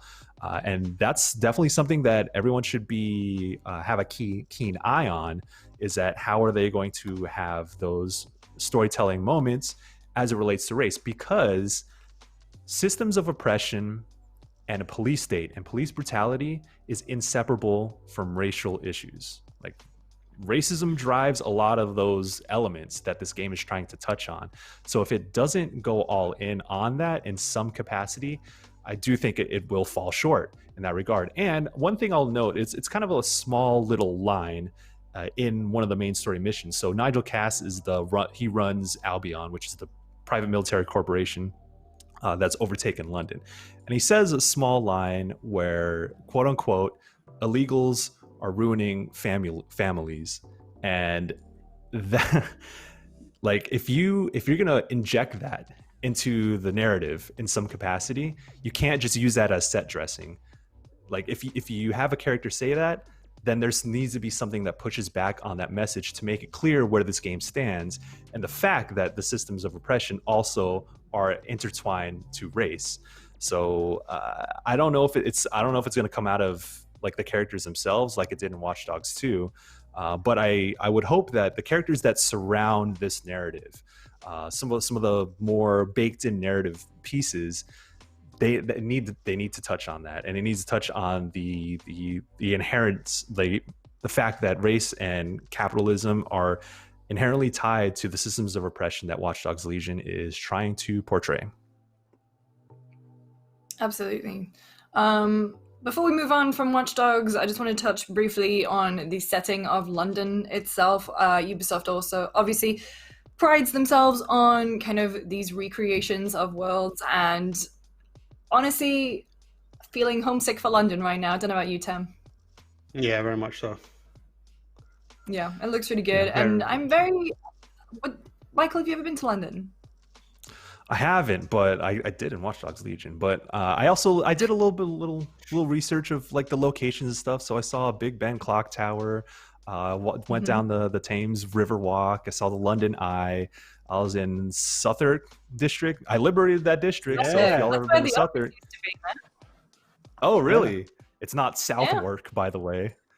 All the characters, they gave me the lowdown on how to pronounce certain things. So I liberated Southwark for y'all. So you can head down there. It's all good. The police presence is minimal. At least it was in my demo. But I think that if we're going to talk about like the London location, I think it looks great. It's very much a cyberpunk sort of vibe because of it's a tech dystopia at this point in the game. So it's visually pleasing, but there's a lot of imagery of, like, you see a lot of electronic signs saying Albion police officers obey the law or you're going to get your ass beat, and things like that. Or you'll have messages hacked by DedSec and it'll say like power to the people or things like that. Some of that imagery there. But overall, like, I mean, same thing when Watch Dogs 2 went to the Bay Area. We're in the Bay Area, and it was really wild to drive around there and be like, oh, hey, that's where the GameSpot office is. Or, hey, I'm in Oakland. You're going to get that same vibe here when you're playing Watch Dogs Legion if you've ever been to London and if you've been homesick. And if you want to liberate your home city, then by all means do that. So, yeah. But, you know, we'll see where this narrative takes us. I only played 4 hours, and this is a very big game, but it's important to keep your third eye open and be skeptical and be critical of the things, even if you enjoy them. So I'll say that. I imagine we'll see more. There's going to be another Ubisoft Forward. We're not entirely sure when, but the game launches October 29th, at least on current gen consoles. They didn't really have a date for next gen, but they have confirmed that it will be supported by Xbox Smart Delivery, so you can get it on Series X. And there's some strange verbiage around if you have it on, like, I think there are also the growing pains of going between a generation where you can now get, obviously you can get a disc-free Xbox, but for PlayStation, you know, you can get the disc drive-free PlayStation 5. So there's some verbiage that if you have the PS4 disc, as long as that disc is in your PS5, you're going to have to be careful. I guess if you buy it on disc, but then get the disc-free PS4, but then get the disc-free PS5. So this is an interesting little wrinkle that I didn't really see coming, but I guess we'll find out more when the game launches later this year, and hopefully we'll get a date for next gen. I'm going to rattle through some of the other titles before we hit on things like Hyperscape and Assassin's Creed. So Brawlhalla coming to iOS and Android August 16th. Little hints for Might and Magic. Tom Clancy's Elite Squad, the Elite Russell, more like, because they keep showing... oh my god. Again. I just want to say for the record, Ubisoft, if you are not going to announce a Splinter Cell game, stop putting Sam Fisher in things. Like, it is absurd. And the only thing that is going to happen is you're going to rustle us, we're going to get upset, and gamers will remember this. So, you're famous on last notice. words. Stop putting Gamers Sam Fisher in things if you're not going to put out a new Splinter Cell game. Either tell us it's a Splinter Cell, or let that guy go. Ridiculous. Let him be at rest. All right, and then moving on to Hyperscape. So open beta on PC right now. 30-tier battle pass for free. Michael, I know you were playing a bunch. Are you excited? Are you going to dive in again more? Yeah, I'm definitely going to give it another round or two, or a couple more rounds. I mean, Battle Royales, there's a lot of them out there, and I got to play during the technical test and all that, and so I got to experience it a little bit beforehand. And one thing I'll say is that it does a lot of different and new things that other Battle Royales have not. So I'll give it credit for that. So it's such as feeling like an Unreal Tournament or a Quake. It's very much an arena shooter in many ways, and the way that it plays from the combat especially, because you're jumping around, you're double jumping, you're hopping from rooftops, and you're doing rocket jumps, and you're trying to line up splash damage, and you're trying to line up shots against fast moving enemies that are also double jumping, and there's a bunch of abilities that you pick up. So it's not a hero shooter, because there are characters that you can choose to have different voice lines, that have different aesthetics, but you also pick up powers throughout the map. So you're looting guns and you're looting powers themselves, such as a cloaking ability or a super high jump where you turn into a hamster ball and putting up a wall and things like that. So there's a lot of wild possibilities in this game. So it's definitely trying some new things, and I think now that it's an open beta and it's also free to play, I think it's worth giving a shot. I think, you know, if you've been burnt out on Battle Royale, though, I don't know if it's going to like convince you otherwise. But if you are looking for something a little bit fresher in the Battle Royale space, I do think Hyperscape is worth giving a shot. Maybe it'll be for you. I think that it has some things to improve on, but there are exciting elements. I think my favorite part is the end game, in which once you make it to the last few squads, instead of being the last squad to survive, a crown will spawn into the map. And if you can hold on to the crown for 45 seconds, then your team will win the match, regardless of how many players are remaining. It reminds me of Oddball from Halo, so you need to hold on to it. But the thing is, like, all the enemies will know your location. They will be pinged to your location, so you better square up and get ready for some wild firefights. Because yeah. And shouts out to Khalif Adams and Blessing Adeoye Jr. They were my squad mates when we were playing, and we held it down for the crown. So yeah, we got that gameplay on GameSpot if you want to peep that. Nice. Tam, what about you? Because you and I play quite a lot of Apex, so playing a lot of Warzone right now. Do I need to install it? Are we pivoting? I mean, maybe. We'll see how it goes. The open beta is out there right now. So I'm definitely going to have I think we should jump in and try it to at least know where it stands amongst the landscape of Battle Royale games and multiplayer shooters. The way we play, though, we do stuff like we'll start with one game and seemingly move across every multiplayer game in our kind of like suite until we've finished our play sessions. So we'll see if kind of like it can slot in around something else. Like, I can imagine us like maybe swapping out Apex for a bit to play Hyperscape, just because Apex is kind of like, we play like across internet connections with people in the UK and that kind of stuff as well. So and it's not the best at handling that transatlantic lag. So I feel like there's an opportunity for Hyperscape to sneak in and maybe like push Apex out of the way if it's got it going. Sadly, it's not available on consoles just yet. I don't believe the open beta is available on the consoles just yet. So I think Apex still has a little bit of time in it to kind of maybe grip us again, put some extra content in there. But I'm definitely willing to give it a try if you are. Oh, definitely. I'm very interested in it. I know it's not necessarily a hero shooter, but there are a lot of it that remind me of Overwatch, I think, in terms of abilities, even though that's a 6v6, but I'm intrigued. I think I'll probably spend this week doing that. All right, let's move on to Assassin's Creed Valhalla. So we got a little kind of 10-15 minute presentation within Ubisoft Forward itself, and then after we got a post show, which was actually a pretty chunky bit of gameplay, a 30-minute gameplay demo narrated. I personally was a little wary when they started that presentation because they were just showing the lovely blur pre-rendered CGI trailer again, but seeing it in action, I'm genuinely like, I'm a big Assassin's Creed fan, and I love the fact that they've taken this series in this direction. My big concern, I think, when I saw this was, yep, I'm loving all of the changes to more full-on gameplay, full-on combat, dual wielding different mix and match weapons. You can also there was a moment where you had a bow and arrow and you were aiming at someone who was running towards you, and he started zigzagging out of the way, which play a lot of open world games where you have a bow and arrow. I don't think I've ever seen that before. That was really cool. My one thing that I was concerned about was obviously the origins, the roots of Assassin's Creed. The core tenets of that franchise are stealth. And so I think certainly within Odyssey and Origins, you kind of lost focus on that. But I'm intrigued to see how it's going to work for Valhalla. I can't decide if I'm going to be my usual stealth archer or if I'm actually going to go in dual wields blazing, I guess. Michael, what was your take on the gameplay that we saw?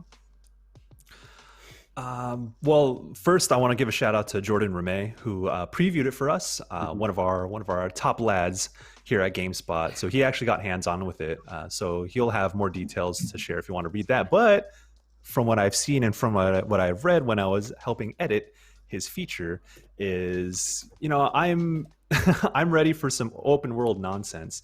And I think that the combat is it looks like it's leaning more into sort of the style that I'm looking for, but also this is just it looks like a world that I want to explore. So I'm down to get into some nonsense to kind of explore this, this lush European world where, there's Vikings and stuff like that. So, but I mean, I've also had my fair share of Assassin's Creed games at this point. I did replay Origins recently.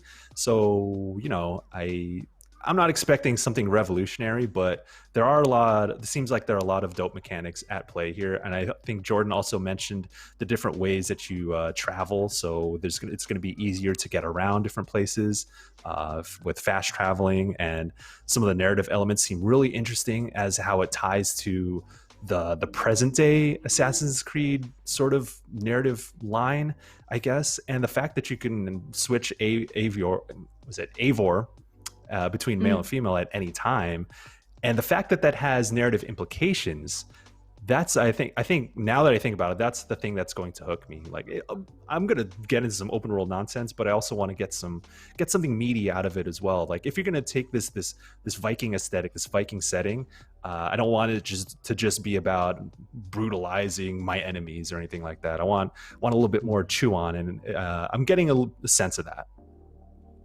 Yeah, I think the way that they were discussing it is, when they were obviously Vikings, well known throughout history for pillaging and raiding, but they were trying to humanize them a little bit by saying, they left Norway, there wasn't really much there. They came to England because of all the abundant resources, the lush greenery, the castles and stuff.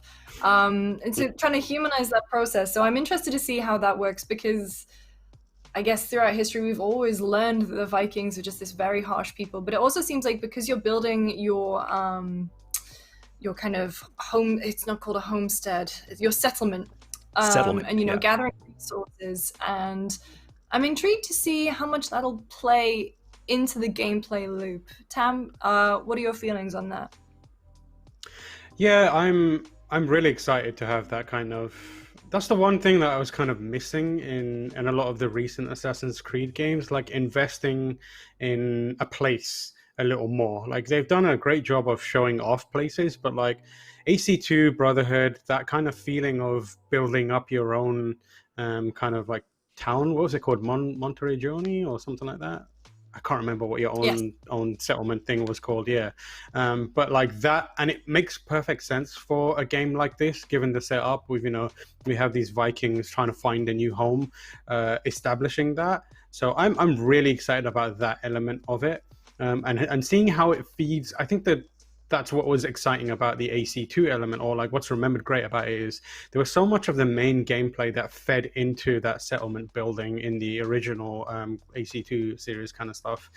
So I'm excited to see how the kind of like menial open world gameplay has an impact on that, because that's something that I've been really feeling with open world games, where you have all these tasks and kind of like checklist stuff, but it doesn't really result in anything major. This is a great way to go back to that classic Assassin's Creed 2 feeling of everything you do, even if it seems menial in the moment and not particularly satisfying, you go back to your settlement and you'll be able to make it satisfying by investing in a place and building it up and seeing your progression and growth, which is important in a game where the RPG mechanics don't make it super easy to feel that immediate growth. You often have to spend hours and hours and hours before you feel like, all right, I'm getting somewhere, my character's powerful and I have these weapons and armor. But having a place and a people that you can visibly see growing and making life better for them could be an interesting way to kind of alleviate some of that kind of grind. The other thing I'm really excited about is the rocks. Shout out to Rocks, stacking rocks. I'm well into rocks. Rocks MVP 2020. The Rock says, let's do this. I genuinely thought you were going to say you were very excited about recruiting cats, but the Rock's the cat thing is The cat thing is like a side thing that I'm going to be writing at least 5,000 words on, and maybe doing like 3 or 4 videos. Damn, just put cats in your game, and you're gonna get free coverage from Tam, man. Easy.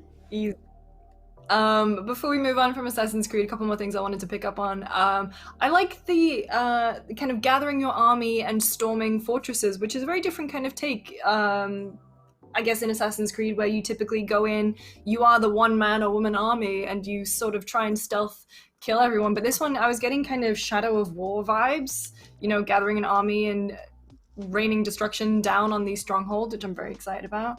And also, big fan of the fact that on your ship, you will have crewmates who not only will sing songs, but they will have little stories that they're going to tell. Again, there's nice little humanizing aspects of Assassin's Creed games, which I'm a very big fan of. Game's coming out November 17th, PS4, PS5, Xbox One, Xbox Series X, PC, and Stadia. Ooh, which I completely forgot about. There are, in fact, people playing Stadia, it would seem. Wow. I'm interested to see how it's going to run, honestly. I feel like Stadia's been quite quiet recently. All right, and then they ended the show with, I always feel really bad when a game leaks, especially one as high profile as Far Cry 6. You know, you had that image, I think the storefront for Far Cry 6 leaked, and it's got Giancarlo Esposito, best known as Gus Fring from Breaking Bad. I am honestly, like, I know that they showed off the lovely, I assume, Blur Studios fancy CGI trailer, but there are more details about this game that are kind of coming out. Alessandro Valeri on our site got a pre-brief on it, has written some stuff up if you want to read more, but it sounds really, like, honestly interesting, and I fully buy into the theory that this kid is Voss. He's got the same scar over his right eyebrow. I'm into it. I've got my tinfoil hat ready. But the lowdown that they kind of like, they didn't really go into too much detail in this trailer is obviously Giancarlo is the president. He's a dictator named Anton Castillo of the island of Yara, which is kind of a place held back in time by his dictatorship. He has his son here, Diego, and you don't play as Diego, which I thought that was what was going to be leading up to. You actually play as a character called Danny Rojas. You can play as a male or a female, and you're working to overthrow the dictatorship. And it has, you know, things that they introduced in Far Cry 4 or 5, you know, the Fangs for Hire. And the one that I picked up on is the fact that there is a little wiener dog called Chorizo, which I'm very excited about. You love it. Michael, you were talking earlier about some open world madness. Far Cry is pretty much the franchise for that. Are you excited to head to the island of Yara? Before I get excited about any open world nonsense, when it comes to Far Cry 6, I think that there are a lot of things that need to be addressed about it and its setting, because it is, again, it's kind of like Watch Dogs Legion. This is almost a theme for Ubisoft at this point, is like they are saying we are now embracing the political messages behind these games, and that very much comes through in the imagery that is in this trailer, and also comes through in Alessandro's interview that you can catch on GameSpot. So like I said with Watch Dogs Legion, is that if you are going to evoke these messages, then you got to do right by them. And I don't like, listen, video games in general have had I would say almost across the board, poor representation of Latinx people. You know, it's oftentimes they are relegated to being like these like unhinged or gang members, like in Watch Dogs 2, or just playing into stereotypes, right? But here it's about the people of Yara taking the revolution in its own country. So it's not going to have this bullshit ass white savior complex, at least, and I hope it follows through on that. But you know, it's hard to do these things right in a video game setting, especially when the main verb is to shoot and kill, I would assume, since this is a Far Cry game. So it's very touchy, and especially when you are trying, this is basically Cuba. That's my impression I'm getting, that Yara is a parallel to Cuba. So it's going to evoke a lot of themes of, again, authoritarianism and revolution and uprising and what it takes. what these things actually mean. What are the systems of oppression, and how do they affect the people, and how do the people react to it? So they're going to be messing with some pretty heavy themes, and Far Cry doesn't have a great track record when it comes to those things. But you know, I think this pivot towards embracing the political side of things and having the devs upfront about the fact that they are trying to go for this revolutionary message, it does give me some semblance of hope, but I don't think you can blame anyone who is skeptical about whether or not it's going to land right. So I'll leave it at that when it comes to that. But I personally, as a brown person and as what they would say a Latino of Asia, so I would hope that, you know, that this is going to give fair representation when it comes to Latinx people. Absolutely. Tam, I wanted to ask you, so Ubisoft are putting out 3 very meaty open world games in very quick succession. You know, you've got Watch Dogs in October, followed by Assassins in November, and then Far Cry is coming out in February. That's a lot of games for not a long amount of time. Which one do you think you're going to prioritize? And do you think this is maybe a mistake for them to put 3 of them so close together? I don't know if it's a mistake. I think for our audience, it might feel like there's going to be inevitable fatigue around it. I think that they've had this in the past where, you know, there were complaints about all of Ubisoft's games starting to bleed together and have this like open world checklist map feature style thing. And I think to some extent that is still somewhat present, but I think each of the games are now doing something distinct enough that they have, you know, the ability to stand out more like broadly speaking to the, you know, people outside of the hardcore audience that we speak to. There's probably going to be situations where someone picks and, you know, and is like, I'm a Far Cry person. I like Far Cry because I like shooters and I'm going to get into that. Whereas, you know, there are, you know, countless Assassin's Creed fans who know that once they get that Assassin's Creed, that's them for like 6 months maybe. And then Watch Dogs is still, for as much as we think about it, Watch Dogs is still a franchise in its infancy, and I feel like the awareness around it feels more than it is because of our position in the industry. Like, I don't know that many people, or I'll say that I don't think people speak of Watch Dogs on the same playing field as, you know, Assassin's Creed and even Far Cry. Those are games with a long lineage, whereas Watch Dogs is kind of the new kid on the block. So I feel like people might just kind of like pick it up as a curio or something, like, oh, this looks interesting. I think the smartest thing they've done is make the game in London, because that's a huge kind of unique selling point for it as well now. I feel like there will be fatigue, but I don't necessarily think it's a mistake. For myself personally, I think it is the same as with you guys, I imagine. Like, I will be playing all of them. I don't think I will. I'm inclined to like play all of them in succession. Like, I might space one of them out and put it later. And if I had to do that, it would probably be Far Cry, which thankfully is coming out a few months after anyway.